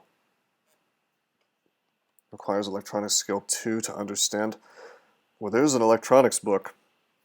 We've been looking for this for a long time. We have 0 electronics right now, but if we could take our electronics to 2, we could read this thing, it would take it to 5, and then we could build all kinds of amazing electric stuff. All those battery mods I was talking about. I mean, wow, atomic lights and whatnot. A lot of interesting things. EMP grenade. It's very important if you want to fight turrets. So, we're getting stuff. Let's drop all these books. Let's go up. And then this is the top floor, and there's just machinery. And we can go out on the ledge, and I can jump off if I'm feeling like having a really bad time, which I am not. Okay, well, lighthouse explored. We'll haul these books out.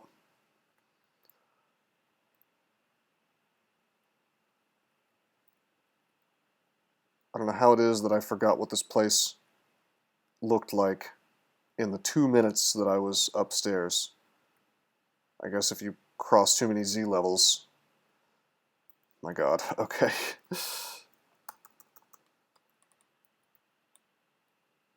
Okay, so here's what I want to do. I want to look if any of these things has vitamin A 2%. We need some multivitamins is what we need. And I think I have some back at the mansion, so perhaps it's time to just drag all this crap back there and spend some time reading. Because otherwise I'm going to have to like look and see what these foods do. Paper wrapper of hard cheese. Alright, let's just have the hard cheese, I guess. Stimulants. What stimulants did I take? Did I take some stimulants? Is the hard cheese secretly crack cocaine? I ate some pickled meat. I'm deeply confused on what could have happened there. Alright, whatever. Anyway, we basically raided this place. Let's just, you know, get going. I think we're going to go back to the mansion and drop off our ill-gotten gains. What is interesting is that we're exploring like a little bit of the edge of this just by sort of being out here. So that's kind of cool.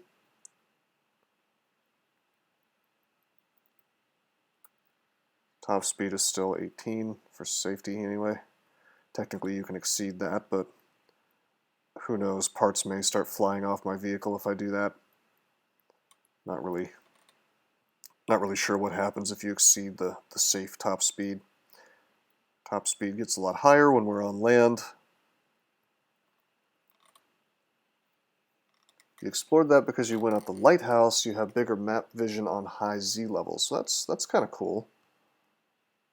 Interesting.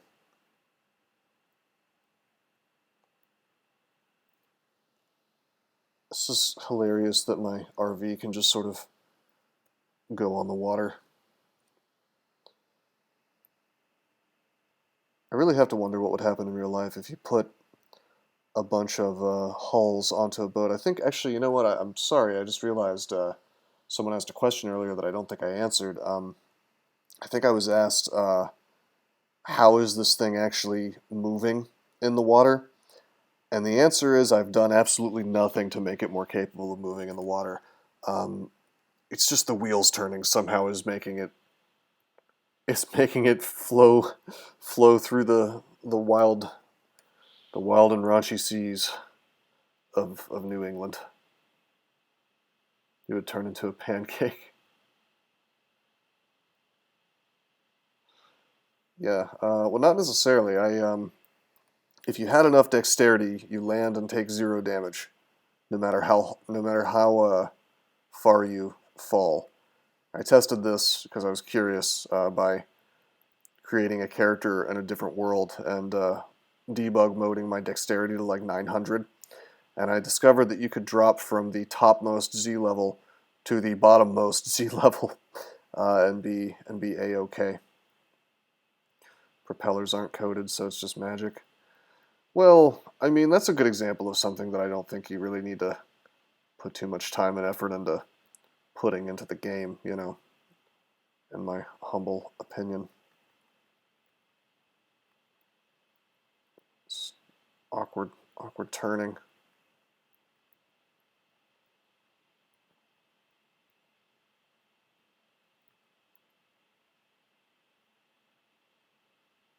Okay, this works. Hell yeah, home sweet home. Now, I mentioned that I had brought this thing in. This is a diesel engine vehicle, which is actually running. It's a SWAT truck, and it's a little beefier than my RV because it has the heavy-duty frames and whatnot. Perhaps at some point we can change our car over. I think diesel engines can support more weight. That may be true. I mean, that's probably true in real life too, I think. I'm not sure. But this thing definitely does weigh more. It's 13,000 pounds. Probably mainly because of the heavy-duty frames. Ironically enough, you still can't go down pipes for some insane reason. What kind of pipes are we talking about? I know you can climb downspouts, right?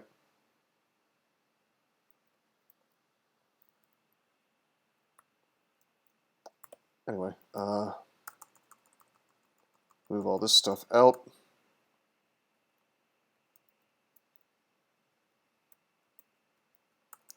Move all this. Oh wait, we're gonna use our new trick, comma.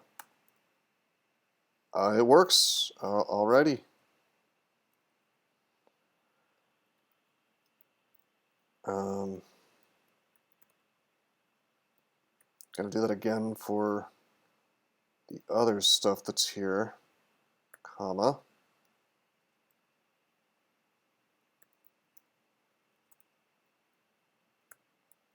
Okay, I think that's everything that's in my, yeah, that's everything that's in my RV.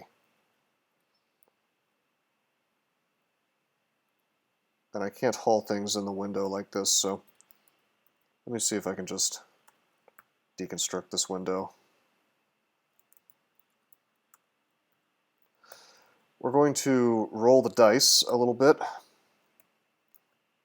Okay, good. That did not collapse any of the wall.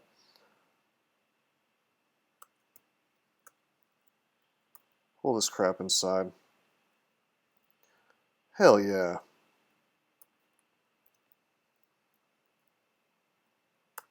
Move all these books. Oh, wait a minute. I'm going the wrong way. I want all my books on the bed. All kind of in the same convenient spot for me to have a 30-day reading session on this stuff.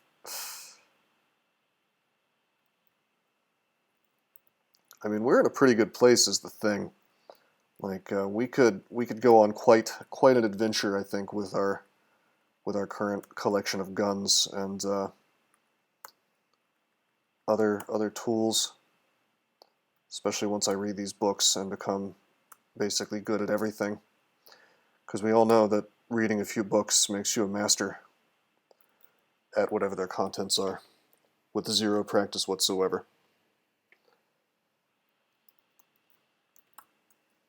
Metal tank of water.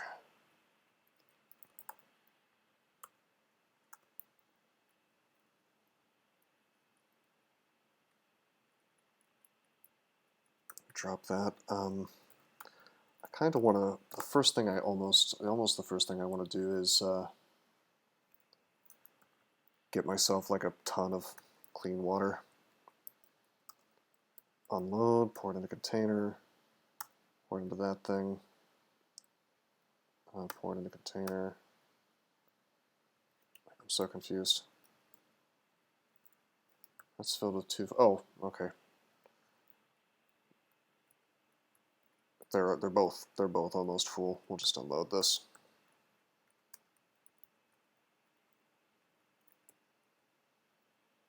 Have you given up on the island? Well, we went to the prison island and we grabbed kind of the important things out of it. Are you talking about the forest island, the mysterious forest island? Yeah, we could go back there. I mean, I'm just afraid that it's going to be like garbage.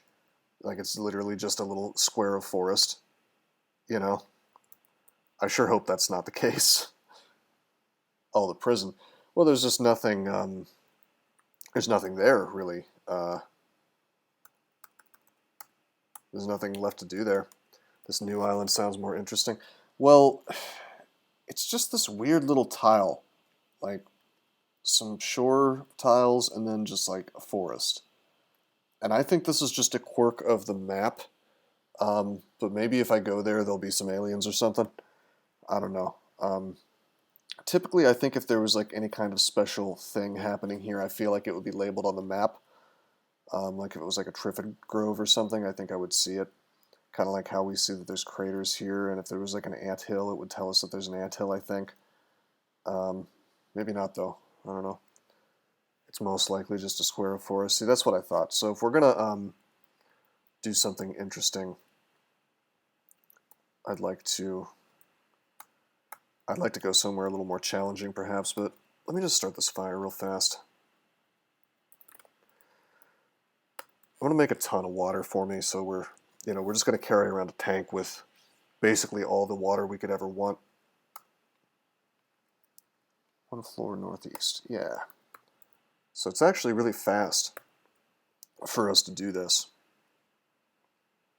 And this will last basically for weeks, you know.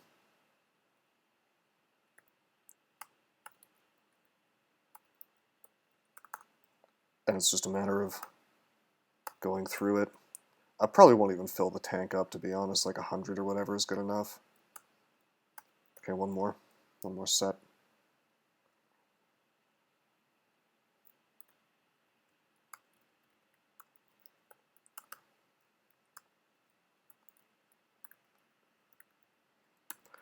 Okay. So our dude has a ton of water.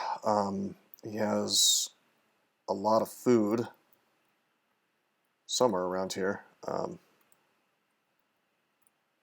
Yeah, over here from the island. There's quite a bit of stuff to eat. The shelf life is something perhaps we should pay attention to. Like these canned meats are only going to last another day apparently, so we should probably just eat those up.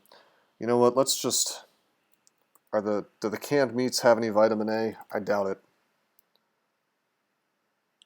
Doesn't look like it. Okay. But I'm tempted to engorge myself on this anyway. Maybe we can go back to being an obese man. I'm going to eat 12 meats. Oops, my guy's just eating rice. I didn't mean to do that. What? I thought I wanted to eat all the canned meats. and it moved on me is what it did.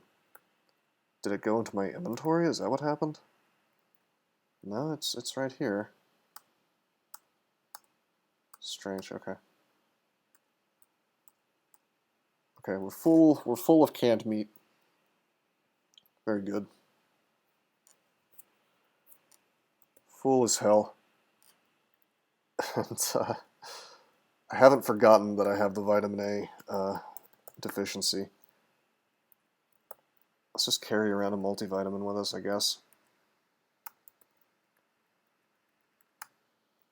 So we take that, and I still have the vitamin A deficiency. I don't know if it takes time for that to take effect.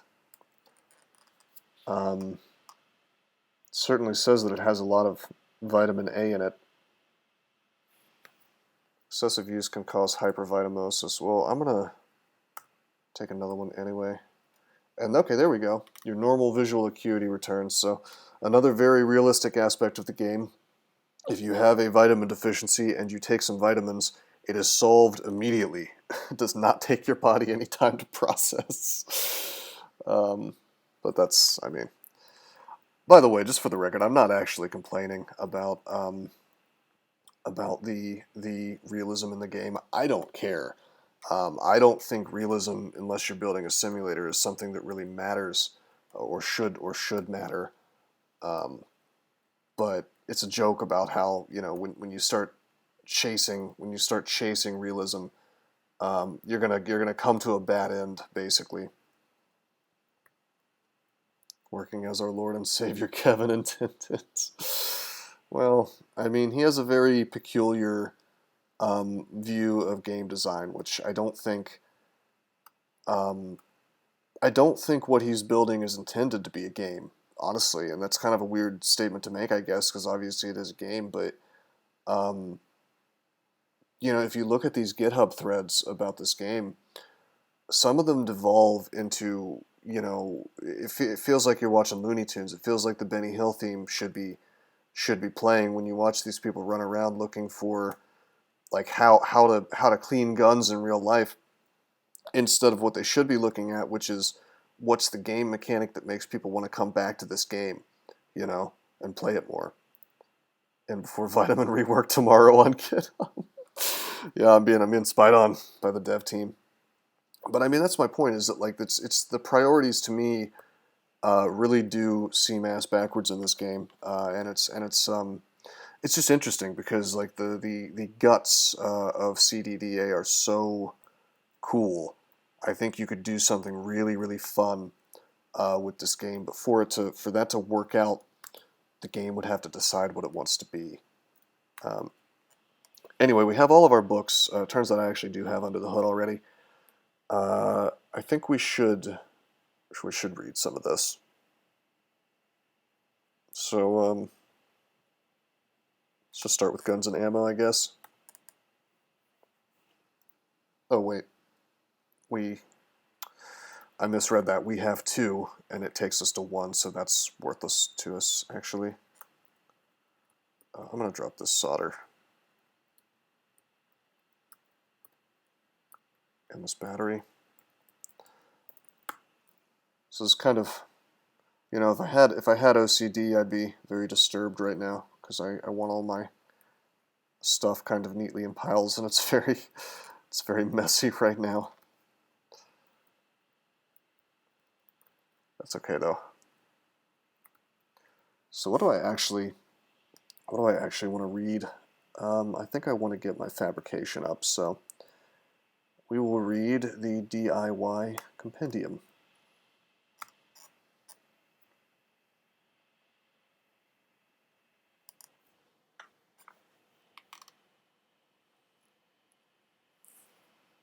It's kind of cool that the mansion is pretty safe. When I was running around this place off camera, basically grabbing all the crap I needed to add the hulls to my RV of death, I did notice that a few zombies had shown up, but I think it was just zombies that existed already and had died some way or another, maybe by like falling off the ledges. and then had reanimated without me realizing the corpse was there. I haven't seen too many of that, though. It's too dark to read.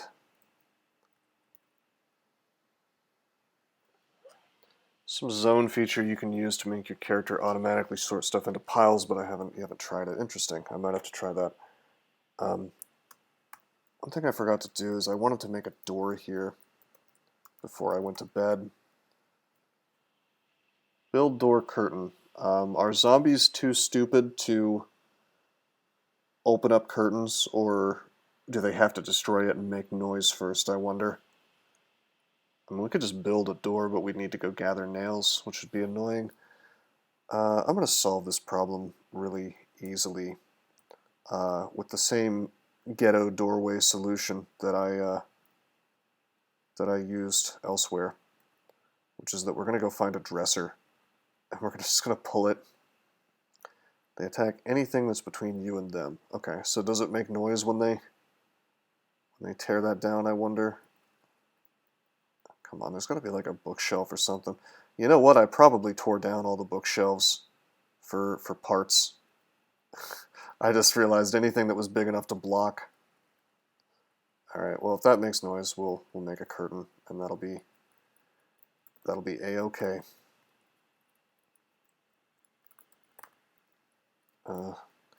I will say this about this game. This is really interesting to me.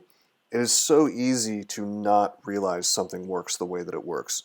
By way of example, this forklift thing that I put on this car, I was like, gee, I want to make a tool with lifting. So I looked in the crafting menu and I did Q, lift.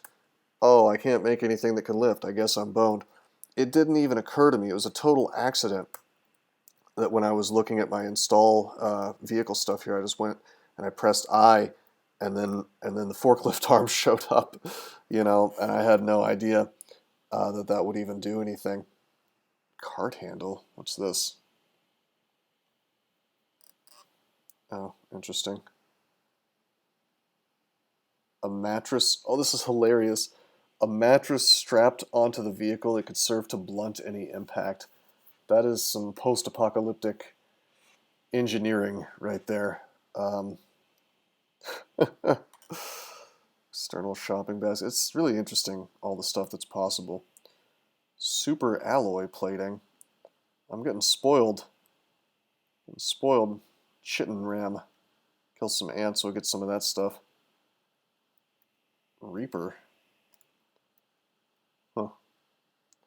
I like mattress rams, just like snuggle the zombies to death.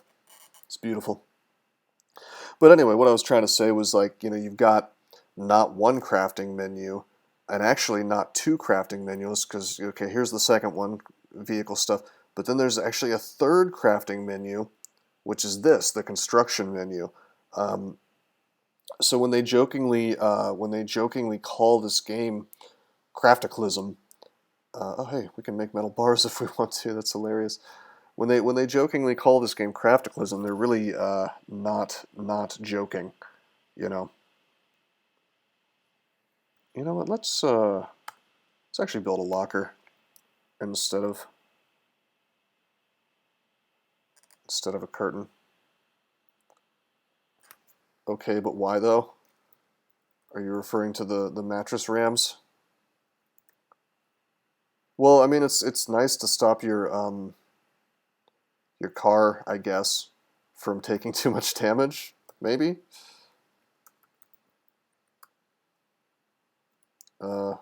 Wait, we need some water. But hey, check it out, we're living in the future where we just have clean water available. Kind of cool. So we've figured it out, though. If you this is actually really interesting because I thought I would be able to just starve myself all the way down to normal weight, and the reality is that I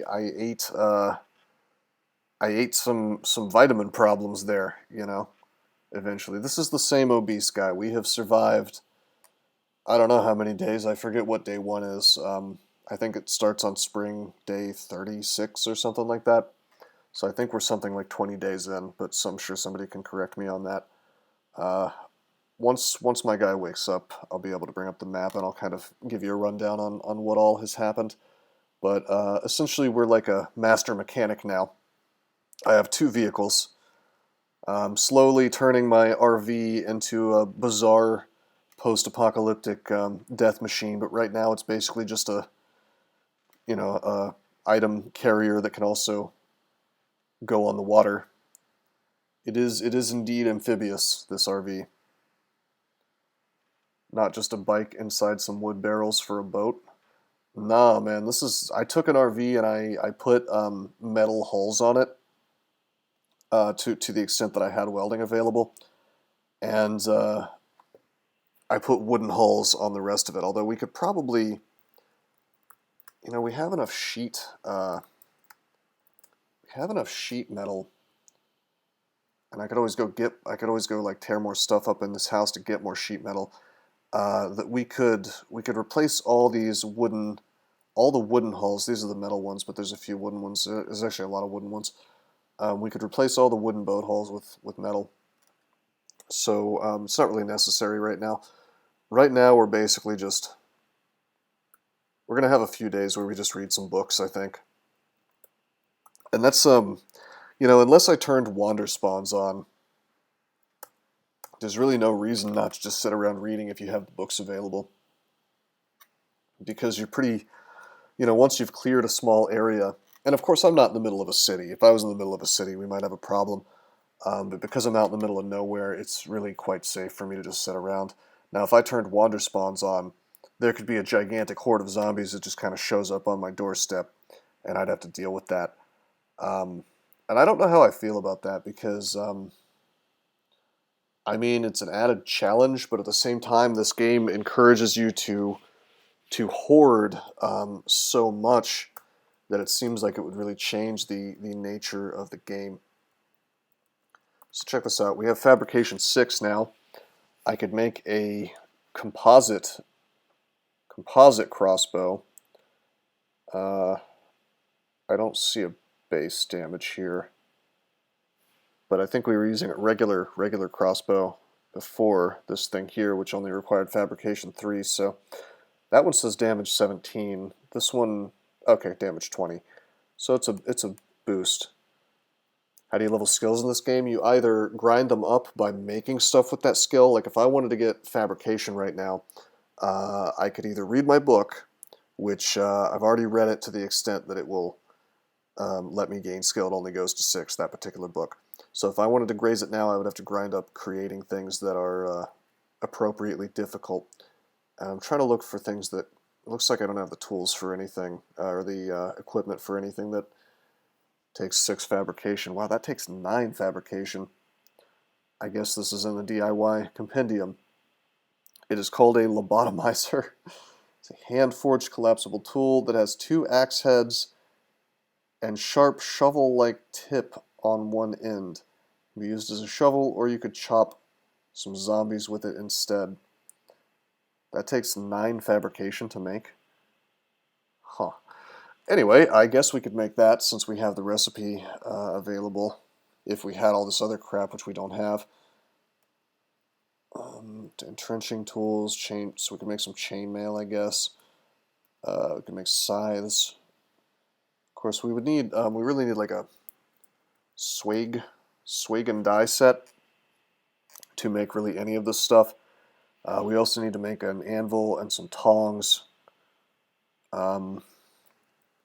So it's a whole laundry list of crap that we need. Electric forge. Yeah, so I think that first we'd have to make the electric forge, then we would have to make an anvil, then we would have to make the swag and die set, and we could sort of go down that whole path. I wonder if we can put this electric forge inside of a car, because I'm trying to avoid having to power anything with batteries, because that's just a whole disaster waiting to happen. Charcoal forge is probably a little better in terms of the fact that I think we can find charcoal more readily than we can find medium batteries, or heavy batteries, in fact, I guess, is what the electric forge takes. But best case scenario is we find out a way to put it into a car. Anyway. Whoa! I just remembered we have this thing. This takes fabrication to 10. We have the art of Japanese armor making. So we can actually max out our fabrication if we want to, if we just want to sit around reading for a while. We could also get really high electronics, which is something I'd like to do, so that we can do all kinds of stuff with our car. This book is too complex for you to easily understand. It will take longer to read. So our intelligence is 8, which is kind of the starter intelligence, so we didn't raise it at all. So certain books that are harder to read require a higher intelligence than that. And if you don't have it, you can still read it, you can still learn things from it, it just takes longer. But again, like so much in this game, it seems to be balanced around tedium. You know, there's no punishment. Now you can turn Fat Bastard into a fedora-wearing, katana-wielding ninjutsu master. You know, that sounds pretty cool, actually. I'm sort of reticent to go on any plan that involves me not using this pike, because, you know, your items get ripped up when you're in melee if you get attacked. And so if you're not attacking at range or somewhat at range, like I am with my pike, then you're liable to have your pack get ripped open by a stray zombie attack. And you can always like drop your stuff before every single fight, but who wants to do that? Or are katanas long enough that I can make reach attacks? I doubt it. Would kind of make sense though, considering that, you know, they are pretty long blades and zombies are just attacking with their fists, right? So, you know, you've definitely got the reach advantage on a zombie if you're using a katana or any kind of sword, really. So I think you could make the argument that you should be able to keep zombies at bay to some degree. Although I guess it is still pretty close range. It's not like a pike where, well, I mean, you can make spears in this game, and that they're like wooden spears, just basic ones, and that gives you a reach attack that attacks 2 tiles away. The pike is so big it attacks 3 tiles away. It's just pretty amazing. So I think that if I were to do another character, another run like this, I think I would try to beeline it for a mansion if you can regularly find pikes in here. It seems like a really great weapon to have. Diamond coat the katana for that extra bling. That's in the lab, right? All right, hold on a minute. Let me see if I can take my electronics up. So I know you can make antennas with chunks of steel and scrap metal. Although we don't have a lot of that. If we were to, oh man, I wish we were a little closer to civilization. I'll tell you what I'm tempted to do, is I'm tempted to just like drive out west and look for cities. But I suspect that what I would really want to do is be on the main roads, I think. So if I had to guess, I would say that the only cities that are around are probably north of this place. I mean, we know there's a city here. Maybe we could just go here. The reason I want to do that is there's just like destroyed cars have like 1 billion pieces of scrap metal in them. So like if I wanted to just sit out there making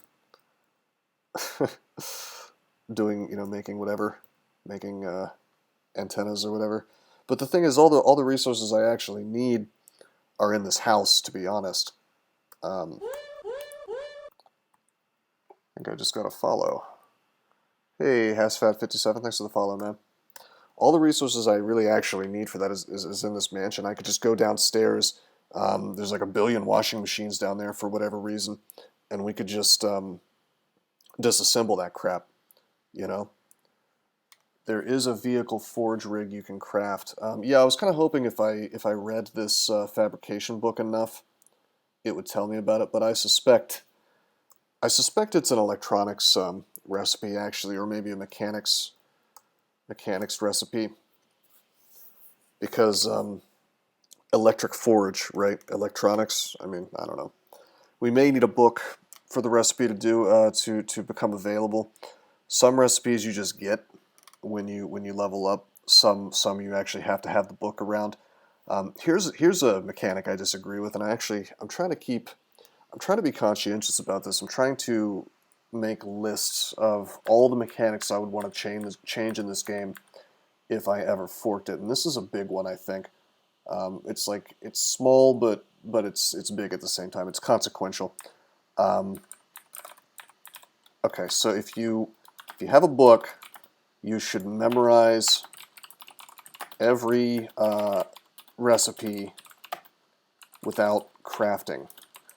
So it's like you get the book, boom, you have the recipes available. It should not be a thing where you are punished. Oh, we're trying to read in the dark. That's dumb. You should not be, forced to carry around this book forever. And it may be realistic. It probably is realistic, but I just think it's annoying for the player. Like, you found the book, reward the player for finding the book and make them not have to lug this thing around forever. That used to be a feature, no joke. It was changed to this for realism. I mean, that's the thing. This insane obsession with realism in a game that has, Lovecraft monsters, zombies, plant monsters from that other Lovecraftian style author. I forget who wrote about Triffids, but they stole that from something. I mean, it's not just sci-fi. It's like wild and crazy sci-fi. And to try to have this weird, dogged obsession with making it as realistic as possible in perhaps not even the fun ways. Like the realism of this game, it's very rarely something that you're like, wow, that makes sense and it's cool. It's more like they took the exact opposite of the fun things about realism and said, we want to make a game about this, and we want to really focus on these details that really don't matter.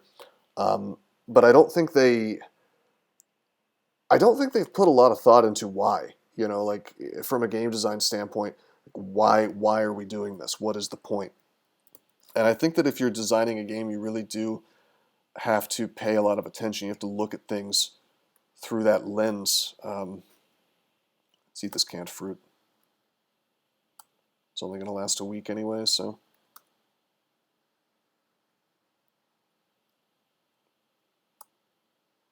Oh, I have a bunch of fruit. This can't be a good diet. Just gorging on fruit. Actually, why am I even eating? I'm still overweight. I should be starving myself still. I just ate like 1 billion calories. I'm gonna be fat forever. My guy's just like weeping on the bed right now. His mouth covered in fruit juice. He broke the diet.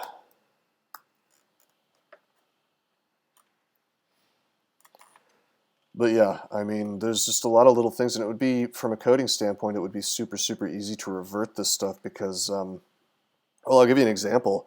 And this is something that blew my mind, and I think I've talked about this a little before.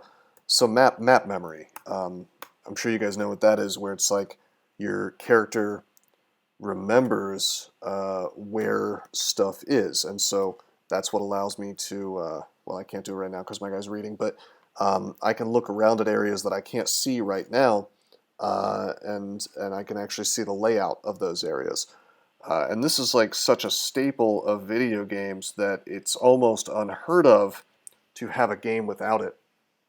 But apparently, in the early days of CDDA, you literally could not see a damn thing unless you could physically see it right then and there. Um, and that just is like, that's mind blowing to me. That's just I don't know. It seems crazy. Like that sounds like an unplayable game to me. To be honest, that sounds like a completely unplayable game. And when they finally put map memory into the game, and there was some resistance against this, by the way, from what I was reading on the GitHub threads, there were people at the top level who actually did not want there to be map memory in the game. Still a feature if you hit parentheses. What does that forget? Does that forget everything on purpose? Should I unbind that perhaps? But I mean, yeah. So there was resistance against adding that. Uh, but like, hold on. What tile am I actually on? This is so annoying. There we go. Temporary to say okay. My parentheses, the left one gives me disassemble menu, and the right one gives me score and kills, so, are you sure? I killed 140 monsters, by the way. Pretty cool. But yeah, so I looked at the GitHub threads, right? And, not only was there resistance to it, they finally agreed, okay, fine, we're going to do this, we're going to let this in. But then I saw this note. It said, Kevin wants a forgetting mechanic. Oh, that is I didn't see it right. I thought that was a regular parentheses, so I wasn't looking closely. Thank you, Matt as Jacksonus. But yeah, the GitHub comment was, Kevin wants a forgetting mechanic. And what is that, you might ask? And that's the thing that we currently know and love in the game that is the reason why when I first started playing this on stream and I left the prison for the first time and I came back and my mind was blown. I was like, my dude's been living here for years. Like, why would he forget the layout when he leaves for 20 minutes? This is insane. So, I mean, to some degree, it is realistic if it was done better. Or it would be realistic if it was done a little better, I suppose. Also, wow, yeah, okay, this is no map memory at all. Could you imagine playing like this? I'm having trouble imagining playing like this. I think memory should last longer unless you take the forgetful trait. I agree. Personally, I would go even further in the other direction. I would say, or in that direction, I would just say it should be permanent for everybody. And the only problem is that would, unless they overhauled the way that save files work, it would bloat the physical space requirements of save files to some degree, because I guess it's all just like completely uncompressed, just text. So that remembers every single tile that your character has seen. But I mean, there's ways around that. You could make it compress all that crap. You could make it uncompress certain parts of it when it needs it, which I could write if I wanted to. But of course, I'm not going to, because they would tell me to go pound sand, because it's on purpose that this is set up this way. They're discussing that in development. Map memory lasts longer the longer you've been in an area. I think the whole concept of the forgetting mechanic is just, I mean, again, it's what lens do you want to view your game through? Are you making a game that's kind of supposed to be a simulation, or are you supposed to make a game that is fun? And if you're trying to make it from a game design standpoint of what does the player want, is there a player? I mean, even hypothetically, I don't think there's even a single person, and correct me if I'm wrong, that actually enjoys the map memory mechanic. I mean, is there anybody who wants to leave an area and then come back and not know where everything is? That's just frustrating. I mean, I don't think that really does, like, and in like a horror game it might make sense. And this is sort of a horror game, but I think 9 times out of 10, the mechanic doesn't cause the player to have that cool feeling of, oh no, I'm scared, I don't know where stuff is. It causes the player to have the much less fun feeling of, wow, this pisses me off. Where did I leave my charcoal? It's just like I know what the room sort of looks like, but my map's gone, so now I don't know in this gigantic 30 billion room large lab. I don't know where the hell I'm going. So I mean that's just my 2 cents, but I think that a lot of things in this game could be really really overhauled in a more productive direction if just a little more thought was put into, like, what is the game design result of these mechanics, which while they may be realistic as hell, I don't think make for a very good game. Anyway, this is wild. We actually just sat and read about Japanese armor until we were a master of of fabrication. So we can make a wooden great bow. My understanding is that bows are broken in a bad way, as in they just don't work anymore. There was going to be an overhaul, and so they nerfed bows, and then they never bothered to do the overhaul to fix them. Uh, one of the things that helped. One of the things that helped was the creation of high buildings, binoculars, and seeking them out to survey the area. See, the thing about that is like you don't need map memory um, to make those things, to incentivize those things. I agree; those are cool mechanics. If you can encourage your player to kind of go on a quest with the mechanics, I mean, there's nothing more frustrating to me in a video game when it feels like you're just, oh, the NPC is telling me to go gather 20 rat tails, and that's why I'm going to the rat tail town. This is a dumb example, but you know what I mean. Um, the coolest thing in a game to me is when the mechanics send you on a quest without you even realizing you're on a quest, basically. And so you make your own mission. Yeah, I want to go to the top of the apartment complex so I can see what's all around. Um, and that's cool. That's cool as hell. Don't get me wrong. I just don't see why that has to be married to a memory mechanic. Because if I get on top of that building, I mean, hell, right now on this game as we speak, I want to go to the top of the building so I can see. I mean, maybe if I get on the top of well, there's an office tower. The rest of it's collapsed, but that one seems to be okay. If I could get on top of that, I bet I could see for miles around. At least it would make sense if I could, and maybe we can get an idea. There's an apartment tower. Maybe we could go there.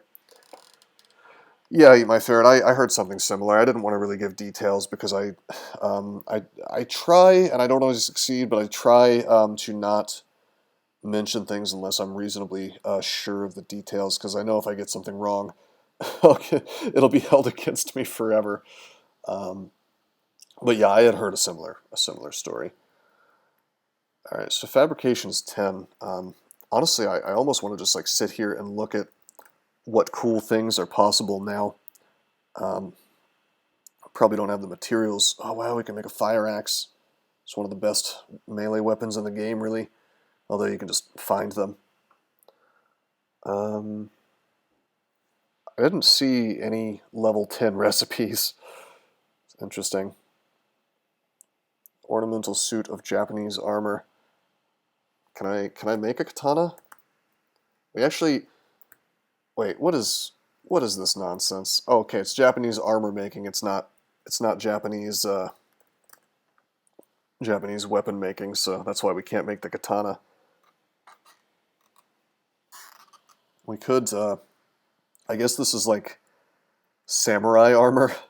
We could wear a kabuto. 12 bashing, 12 cutting, 20 encumbrance.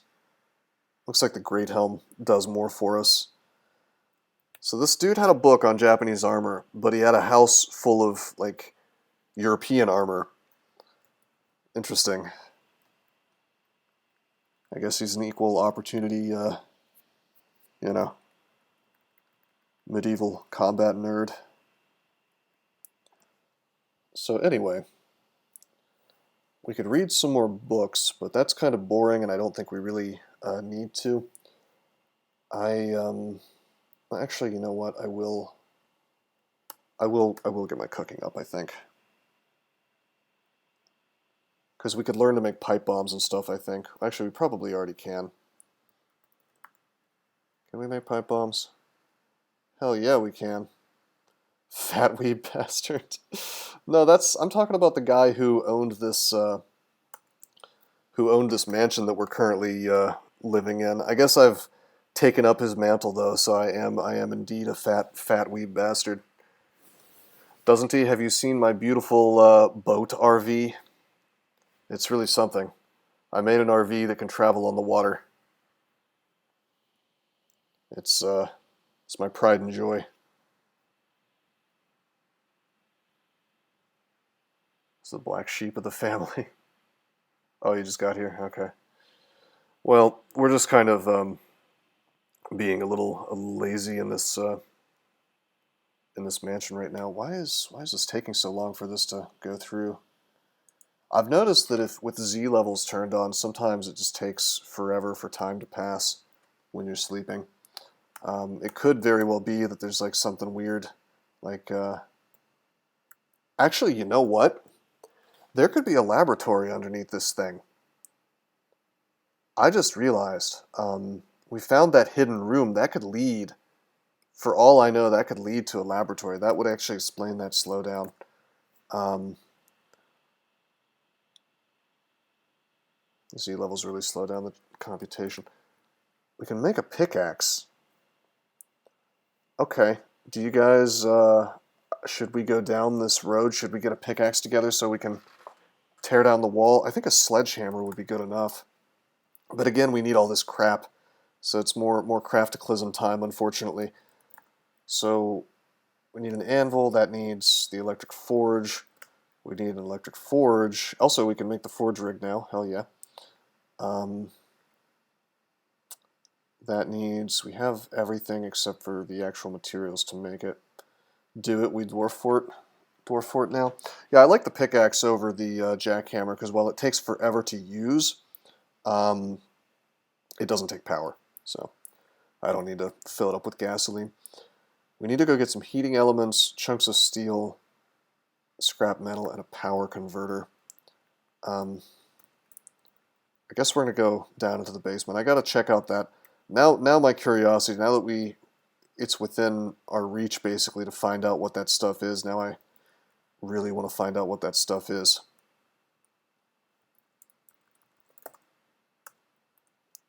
So we'll deconstruct ovens and stuff. Might help you work off some weight. Yeah, we are still overweight. We're not obese. We're not very obese. We're not morbidly obese. We are merely overweight, which is, we should feel good about that. We've made some serious progress on our weight loss journey. We kind of backslid a little bit when we stuffed our face full of fruits a minute ago, but it's okay. We're back on the water diet. Should probably take a multivitamin just to be safe. Don't want to get that vitamin A deficiency again. Okay, let's deconstruct this old machinery. Electric motor, bearings. There's no heating elements here. Okay.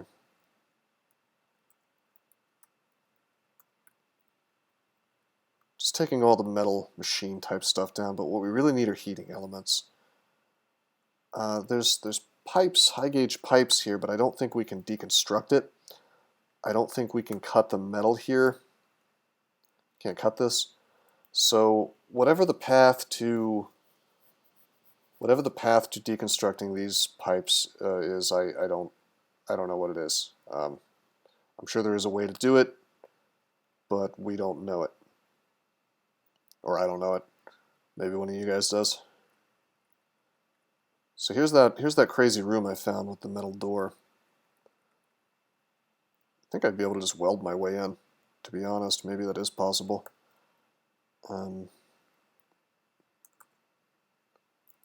Guess not. Strange. These are dryers. Shouldn't there be something approximating a heating element in here? Yep. This guy's obsession with doing laundry is suddenly really helpful for me.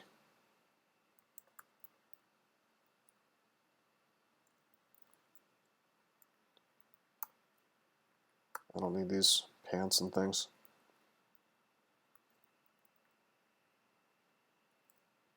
Oops. I moved on top of a zombie corpse. I'll move all this crap away. It's the good old auto save there. Okay. Electric forge. We need a power converter here. I think you can get a power converter by disassembling disassembling like a car alternator, perhaps? Is that right?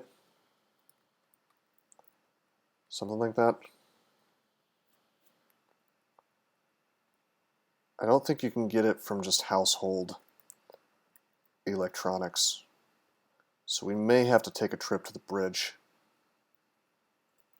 I mean, I bet if I took apart enough crap down here, I could probably find a power converter, but God knows how long that would take for me to find the exact right thing. I think there was a pinball machine around here. That probably... maybe? Microwave, no clue. Yeah, I don't know. You'd think that would be like a pretty common thing. Here's an arcade machine. Let's deconstruct that and see. That sounds like it has a lot of electronics in it. Power converter. Alrighty. Now I can cheat.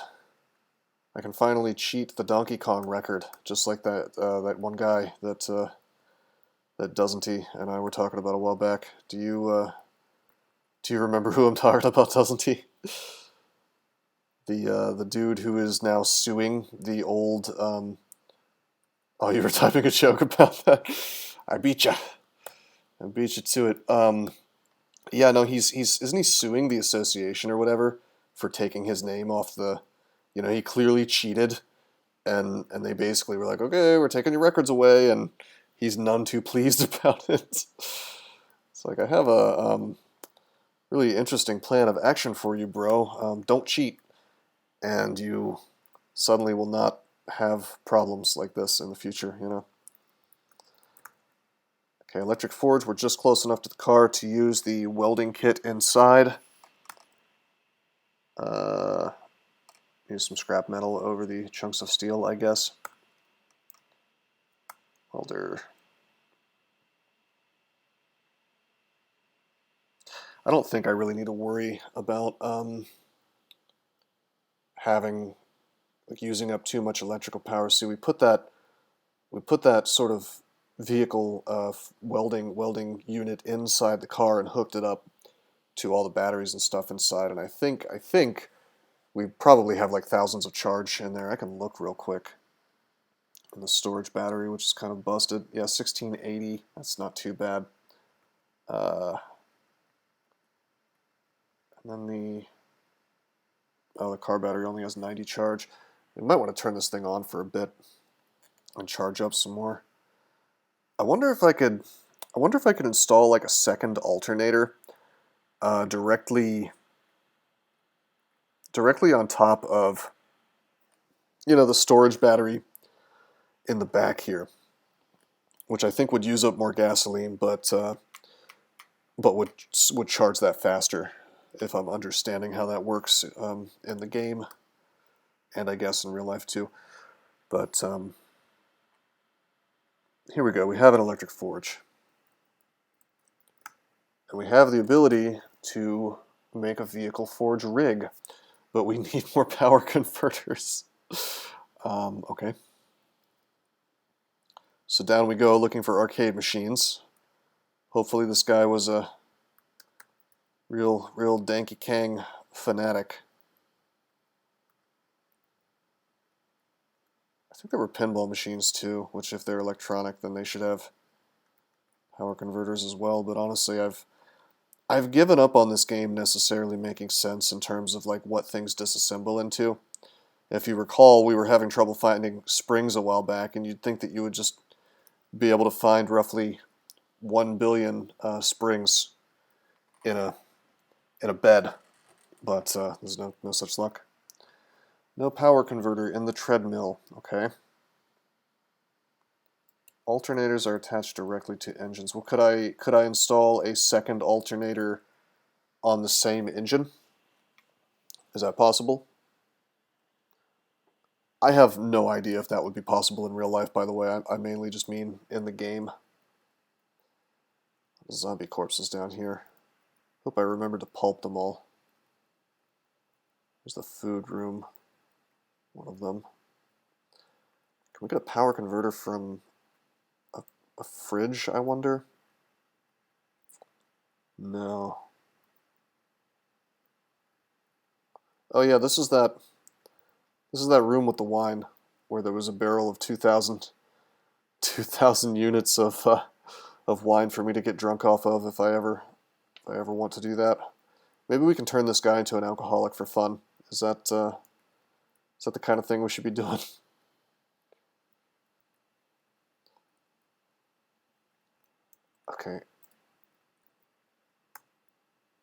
Okay. Okay, here it is. Here it is, man.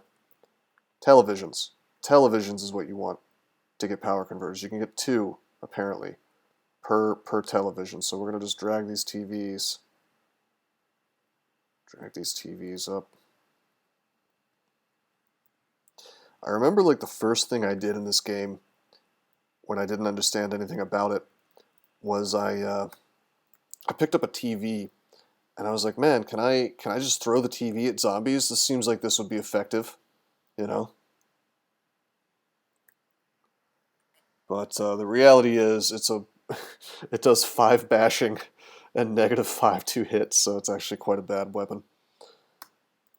But I mean, if you think about it, you're carrying a giant TV and you just sort of run into a zombie, I think the zombie's going to get squished.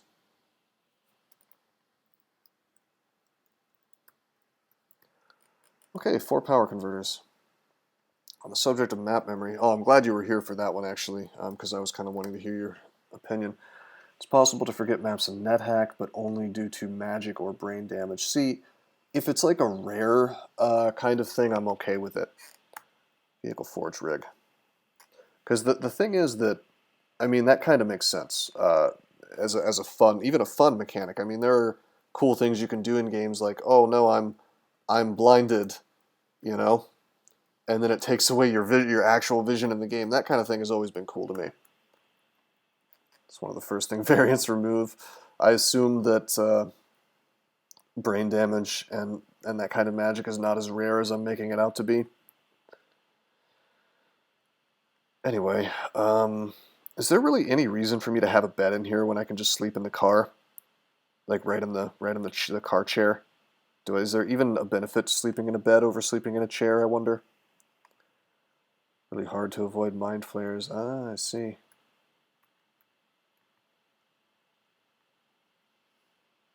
Can you even call things mind flayers without running into Wizards of the Coast suing you? Or am I thinking of Illithid? Morale boost for getting comfy. Okay. I guess I kind of want to keep the bed in here then.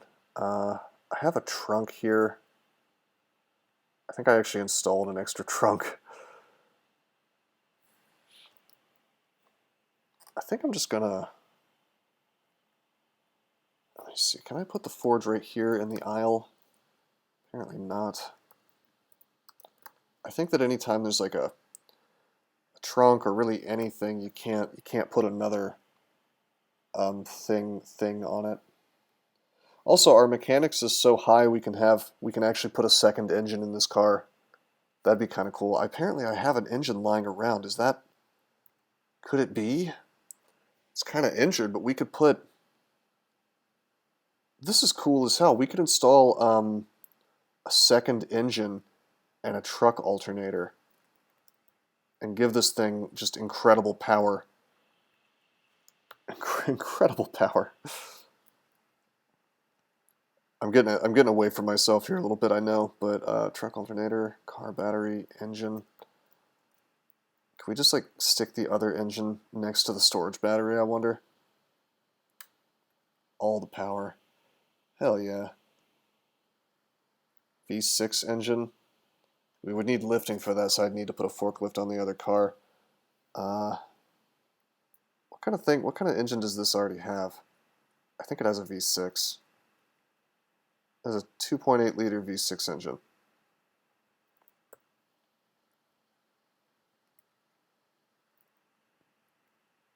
Interesting.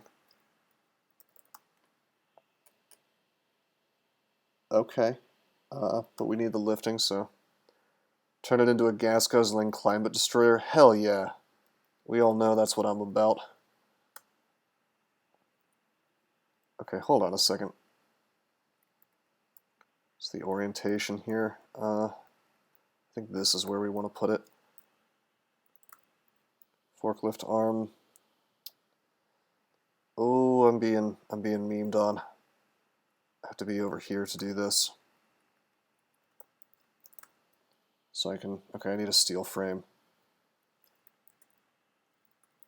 Okay, I'm getting sidetracked. I shouldn't worry about adding more engines to my RV. This is silly. The goal, and this is what happens in this game, Cataclysm, you see one thing and it seems cool and you want to go do it. Forget that. The goal is to get the forge rig together. And to do that, I need to uninstall the aisle with lights. Wired sheet metal. Okay, cool. Okay, put the forge right in there. But yeah, we are going to need to perhaps find another source of gasoline before too long. Also, I cannot walk through these things. I'm going to have to keep that in mind. I might need to add more doors to this thing, perhaps. Definitely don't want to be backing into anything right now. I'll damage all this fragile stuff. Alright, so I have completely forgotten why I was making a forge in the first place. Obviously I was going to forge something. So it's going to be something really cool. We have that technology now. It's probably a fabrication thing.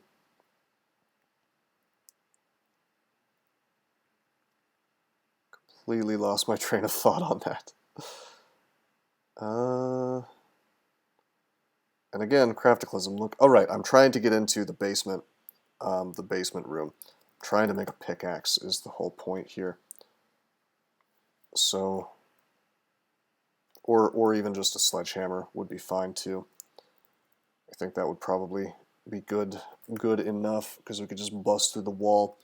But the pickaxe will be more useful long term. So,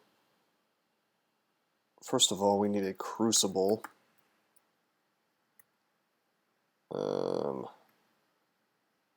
Steel frame. Can we just make steel frames? Is that a thing that we can do? Let's just make a clay crucible, I guess. Let's go get some clay real quick. For that, we're going to need to grab a shovel, wield it, and we'll, I think we'll just get some clay from digging pits, right? Even if it's just in dirt rather than clay. As long as it's a deep pit.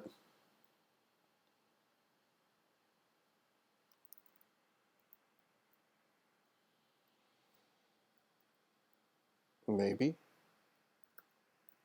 Yeah, 3 lumps of clay.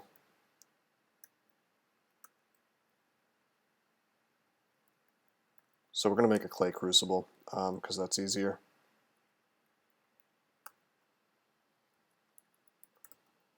Drink some water real quick.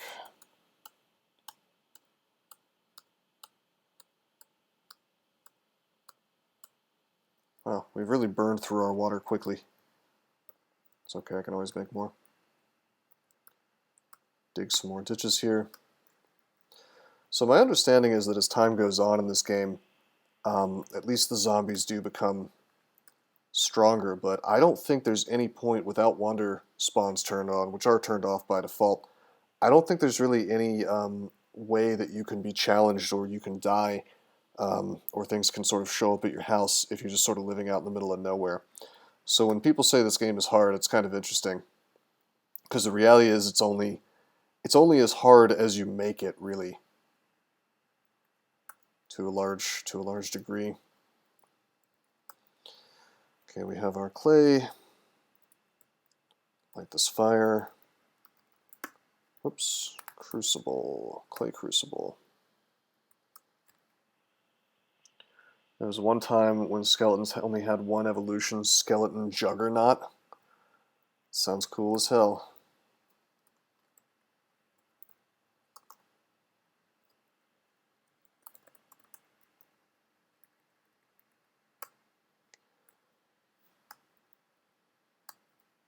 Curiosity kills the player, pretty much, yeah.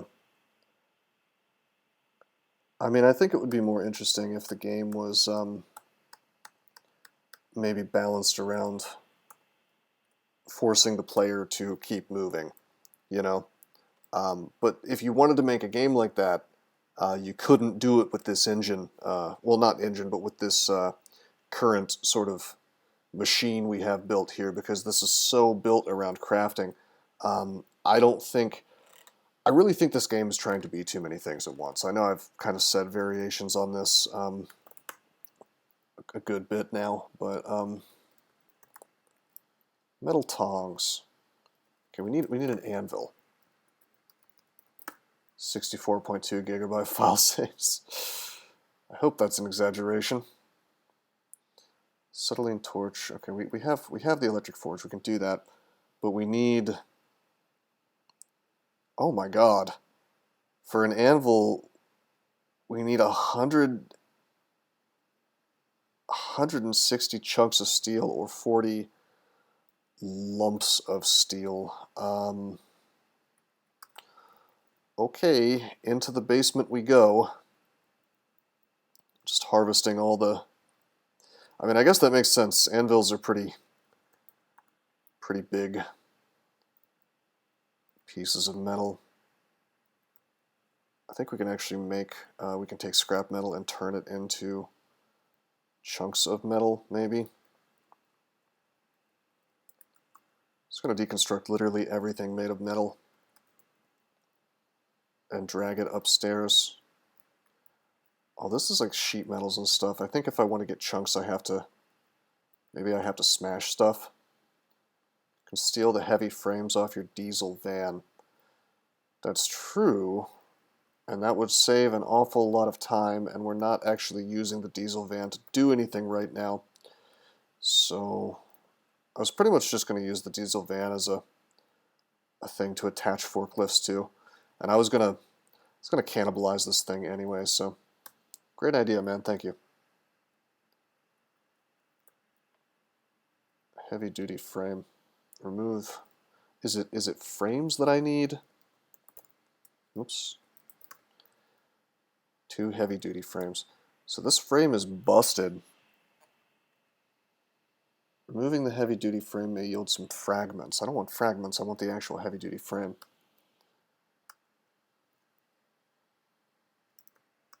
So we're not going to bother with the busted one. Sadly, we got to take all the stuff off the frame first. Then we get the frame.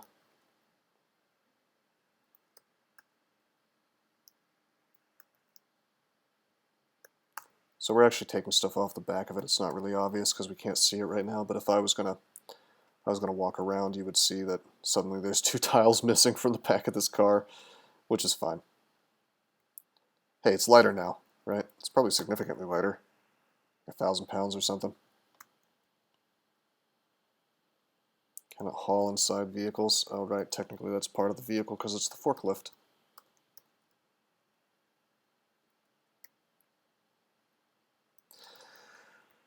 Okay, can we make an anvil? Yes, we can. It's official. We have the technology. Well, we will soon.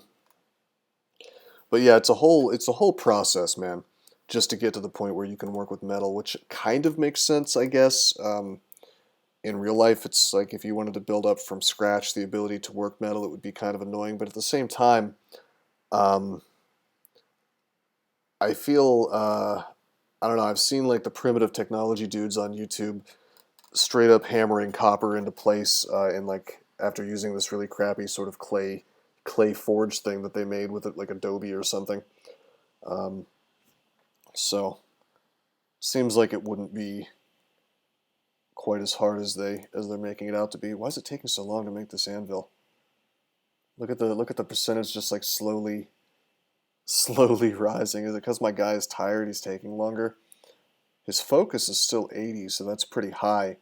And I think that as long as your focus is high, you do things reasonably fast, and you can learn from them.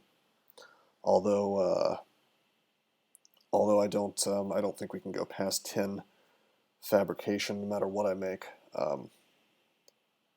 Wow, we literally worked on this anvil all night long. I guess I can turn off my cell phone. I'll just keep doing it until my guy is dead tired.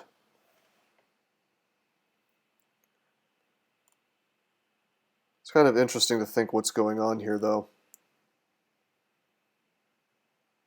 Where it's like, what is this dude actually doing with these frames? Is he melting down? You know?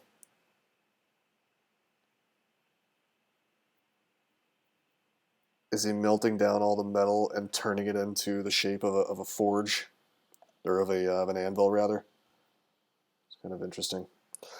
Also, if you look at my forklift tile on the end, this is something I just noticed. It's a cross now, whereas before it was just a straight line. Also need a table. Oh, you know what? That explains why it's taking so long to craft, is that there's no table out here. Okay, yeah, that was just frames and stuff.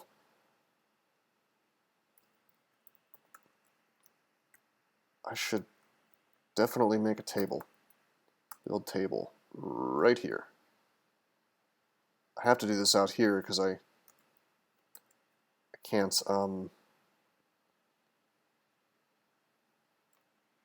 actually, you know what, let's stop constructing. Drop the in progress anvil, put on the blindfold.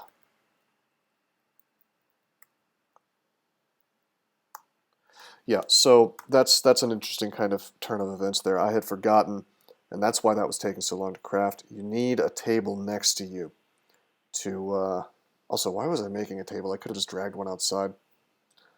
But, yeah, you kind of need a table next to you to be able to craft stuff very, very quickly. And I think you take a significant penalty when you try to do that without. But what I'm really hoping is, I'm hoping when we reveal the mystery of what's beneath this mansion, I'm really hoping it's a pathway to a laboratory, because then we can really have an interesting end game kind of adventure, dangerous journey, so to speak, right here beneath our feet. It's going to be so convenient if that's the case. It'll be inconvenient too, though, because that would explain why we're experiencing some slowdown when we try to sleep. And we'd probably have to move, and just for convenience sake, we'd probably have to move all of our stuff somewhere else.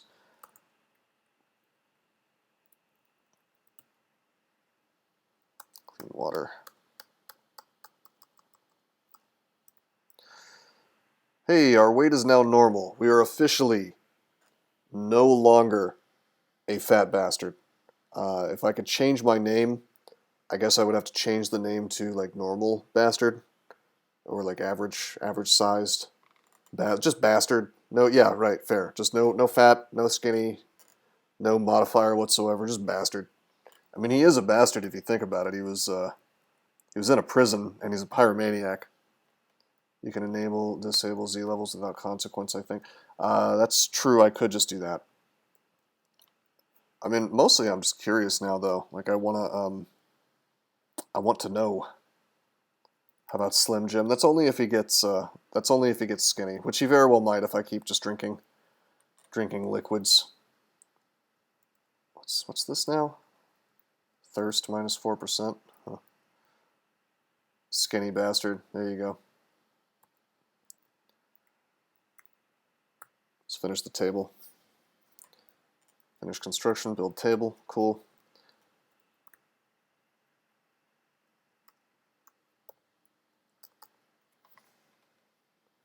No longer see well enough to keep crafting. I have my flashlight on. Is it not making enough? Oh. You know, it'd probably help if I took off my blindfold. Genius.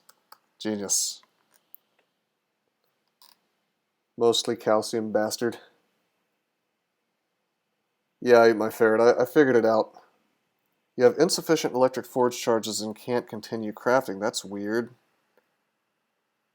You're lying to me. There's a storage battery with like a billion... No way. Did this just...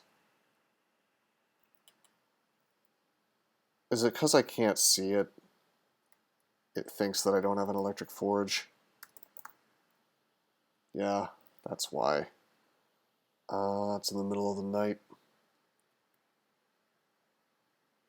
Electric forges use batteries now. Yeah, but they use storage battery, which we have, or at least I think I should. Let me turn on the aisle lights. This is like a completely and totally wasteful use of gasoline, but it'll charge up the battery as I go. Okay, it says you don't have the tools to continue crafting. These tools are missing. Electric forge, 7 charges. Charcoal forge, 7 charges. Or acetylene torch, one charge. But that's not true. It's right here. Is it just because I can't see it? Also, our dude is having a bad stamina problem because I'm carrying around this anvil. Hold on a minute. If I'm sitting right here, it's unseen. Oh, that's annoying. Alrighty, I guess we have to take this frame and everything away. So we'll turn off the light. Stop driving. This is a whole... I mean, pretty soon this car is just going to be nothing but doors, you know? Okay, so this is the one we want to remove. We want to keep the frame, we want to take away the board. We want to install a door of some sort. Shutter door is fine.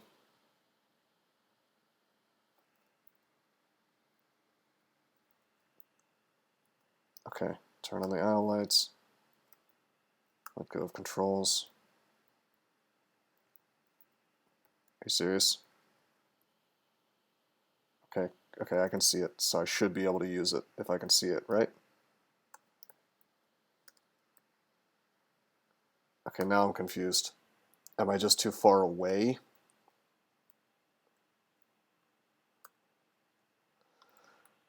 We're gonna find out. Oh, the wonders of this game's crafting system. Tile number, yeah, it might very well be.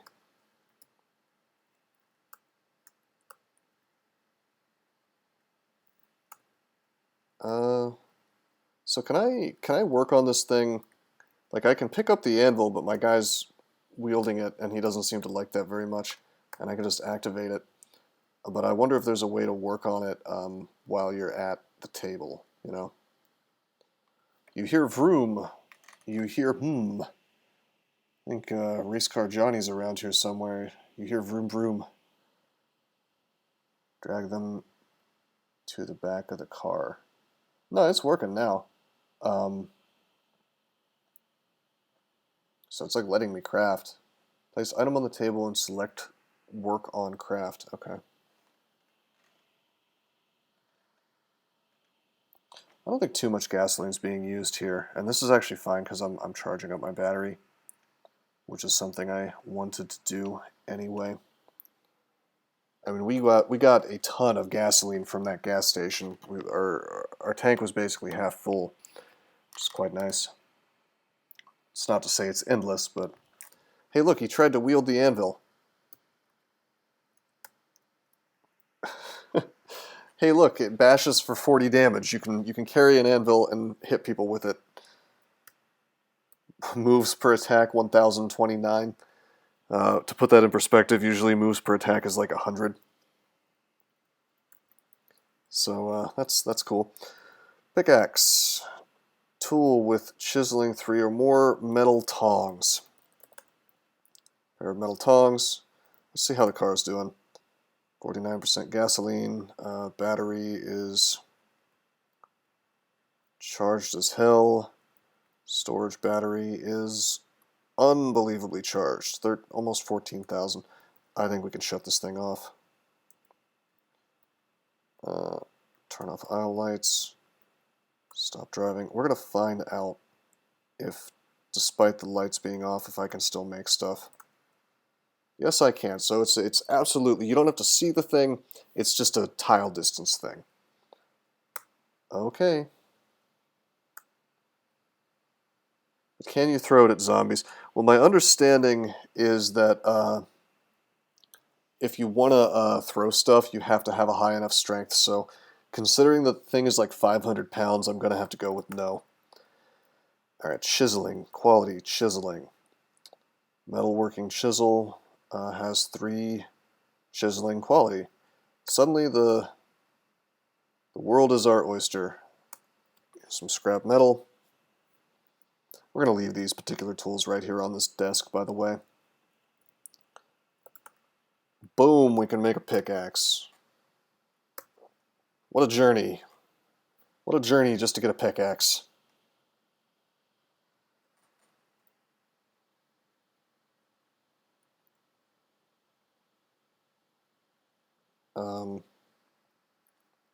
Stop crafting. I want to turn off my flashlight. Work on craft. Soon we're going to know the mystery. Watch it just be like this tiny little room with like a safe in it. With like one gun. You know? Watch it be something completely uninteresting.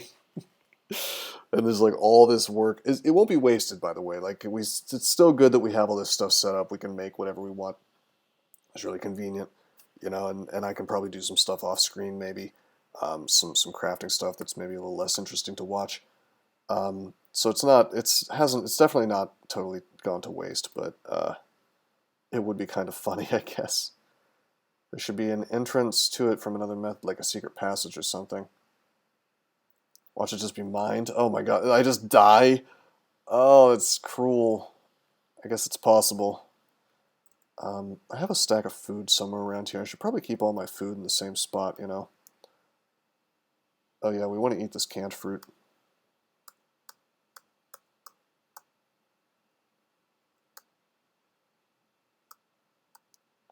Surviving on a diet of fruit. It's kind of hard to see exactly how much food I should be eating, but if I ever get underweight, I'll just stuff myself with lard or something. Maybe stairs from the second floor down. Maybe. Let's unload this flashlight. Let's reload this flashlight. Just kidding.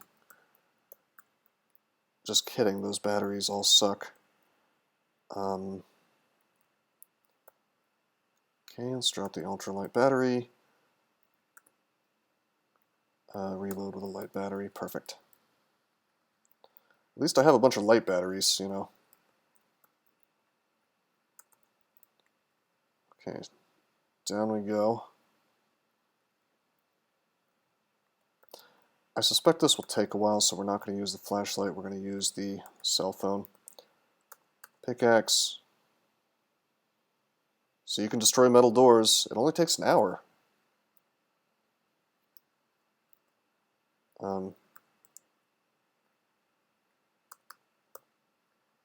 Just in case there was a turret inside, I ran away. Oh. Oh, man. It really is just a gun safe. Pick the gun safe. Improvise lockpick. It cannot be picked. Pick the gun safe. Oh. We can just use our skills to pick the gun safe? Well, it was a lot of work. We did get an AK-40, well, not an AK-47, an AK-74M. Is that a real gun? Did they change that for no particularly good reason? How much damage does that do? 40, it's pretty good. Handmade 6-shooter. Okay, not sure why a handmade 6-shooter would be in a safe, but alright. And a rifle clip and some ammo. That is a bit of a letdown. I have to be honest. I was expecting something way more climactic. But I kind of set myself up because I wanted it to be a lab, and that's by no means guaranteed. It was the owner's pride and joy. Yeah, well, it's mine now, and it's going in my gigantic pile of guns, I guess. If I can find where that is. Actually, my favorite gun is the one that I'm not even carrying around, which was in that SWAT van. It's this thing. Let's make that be on its own tile. This thing that's like an anti-material rifle that does 126 damage. Essentially, it's the Counter-Strike AWP.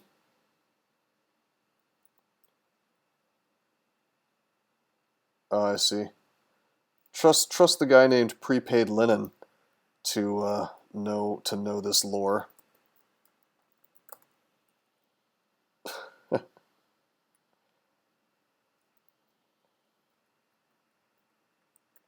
Okay, this apparently doesn't even have a tile in this tile set, this gun. So our guy looks like he's sort of unarmed. I wonder, can I... Don't have any BMG ball to reload. Guns are cool. I also like guns.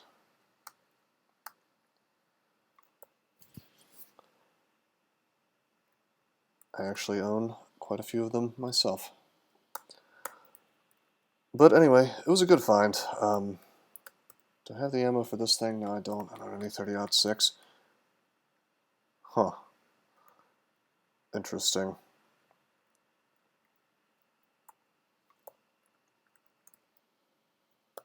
It's very odd that he would have a half-full AK and none of the type of ammo that's needed to reload it. And instead this other type of ammo. You know. 7.62. Wait, shouldn't I be able to reload with the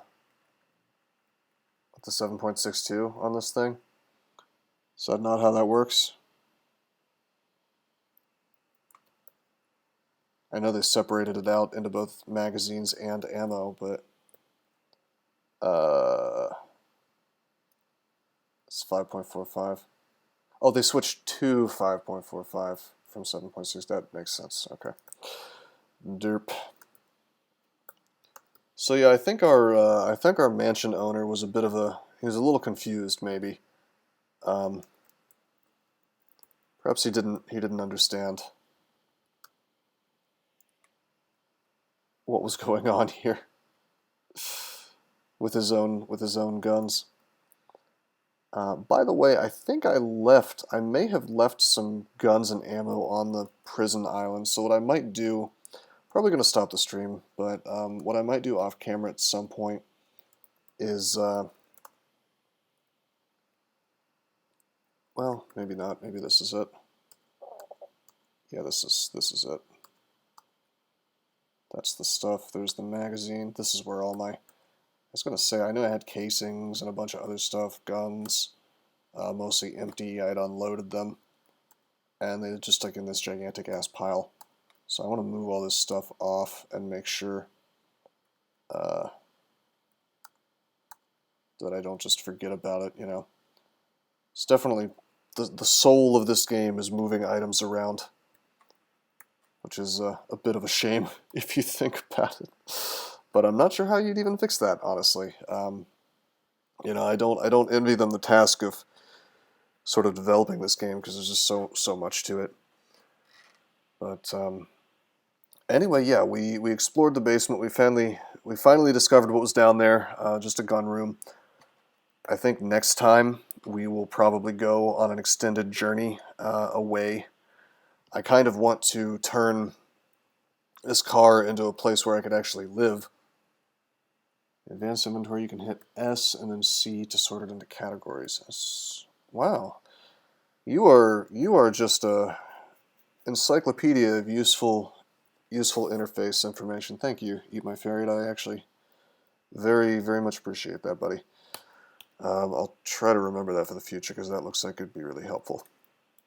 But anyway, yeah, maybe off camera I'll add some stuff to this thing, make it a place where we can live, and then just sort of go on a journey west, you know, just see what there is to see, because, or maybe even head back up to the town and see what civilization is like. We need to set some more goals for the character, because we've sort of come to a place where we're capable of sitting around and building cars forever. So maybe we should just get a Deathmobile together and go do something, you know, go find a lab, go raid it perhaps. But anyway, thank you guys for coming by the stream, always appreciated. But until next time, I am signing out. Did you know that there are many ways that you can help support this channel? Read about them on rosecrypto.com/support. At Rose Crypto, you can learn all about cool things like the Brave web browser, Bitcoin, and other cryptocurrencies. Thanks for watching, and don't forget to like and subscribe.